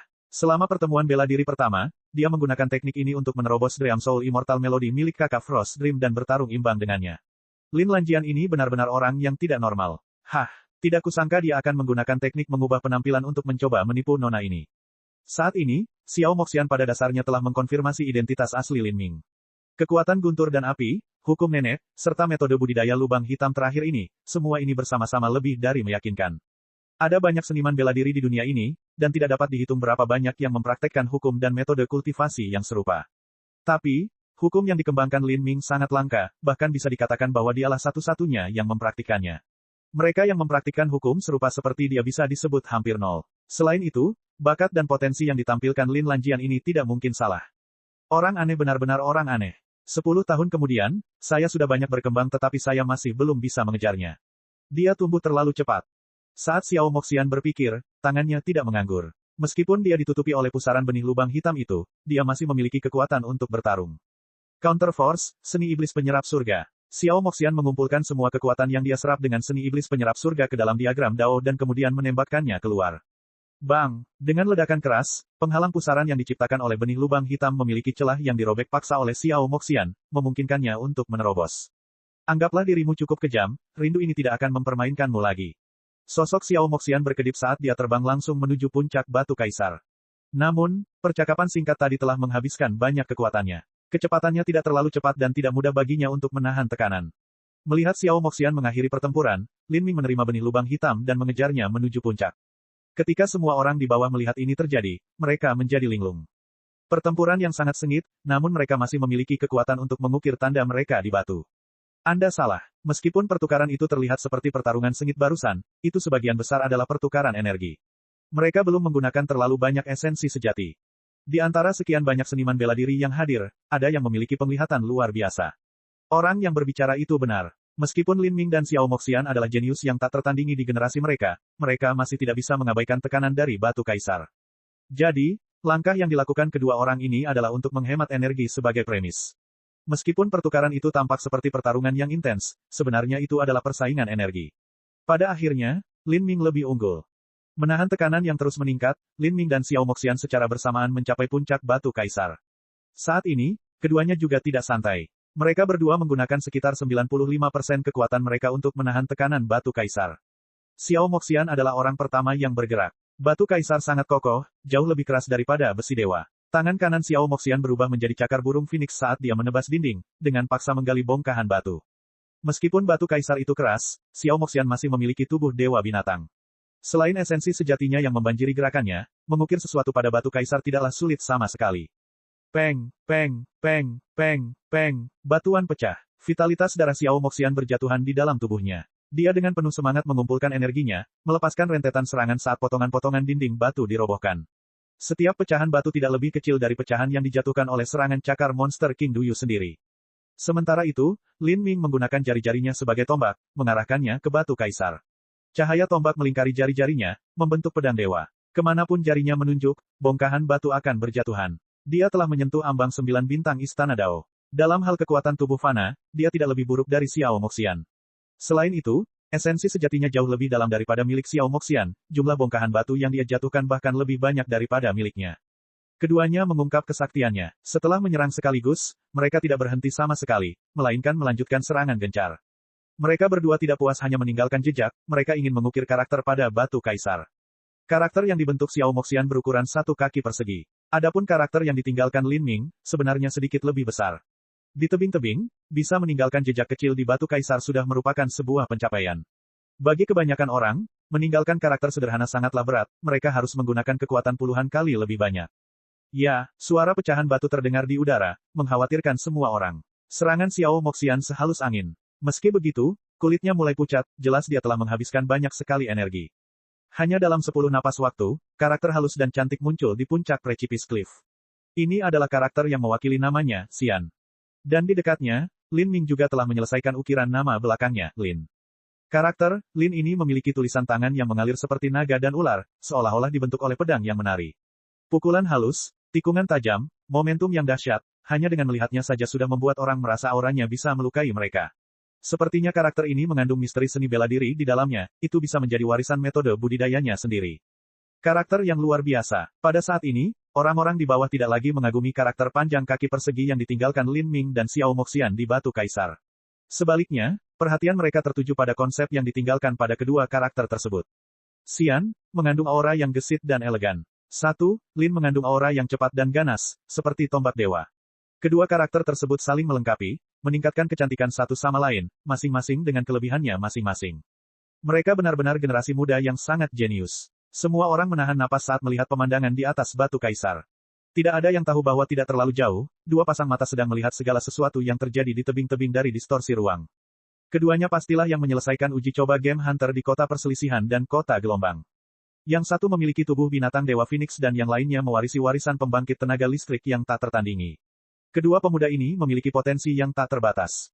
Menarik, betapa menariknya, di dunia besar 33 langit berlapis, sepertinya sebuah cerita baru akan ditulis.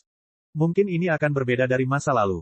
Saat kedua suara itu berbicara, suara itu perlahan menghilang.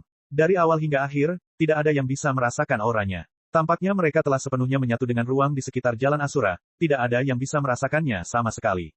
Cek cek cek cek cek cek cek cek. Rakan-rakan kultivator sekalian, sebelum retret, sila terus berkultivasi untuk jurus subscribe, like, share dan komentar agar Sekte Novel Sadim terus berkembang pesat.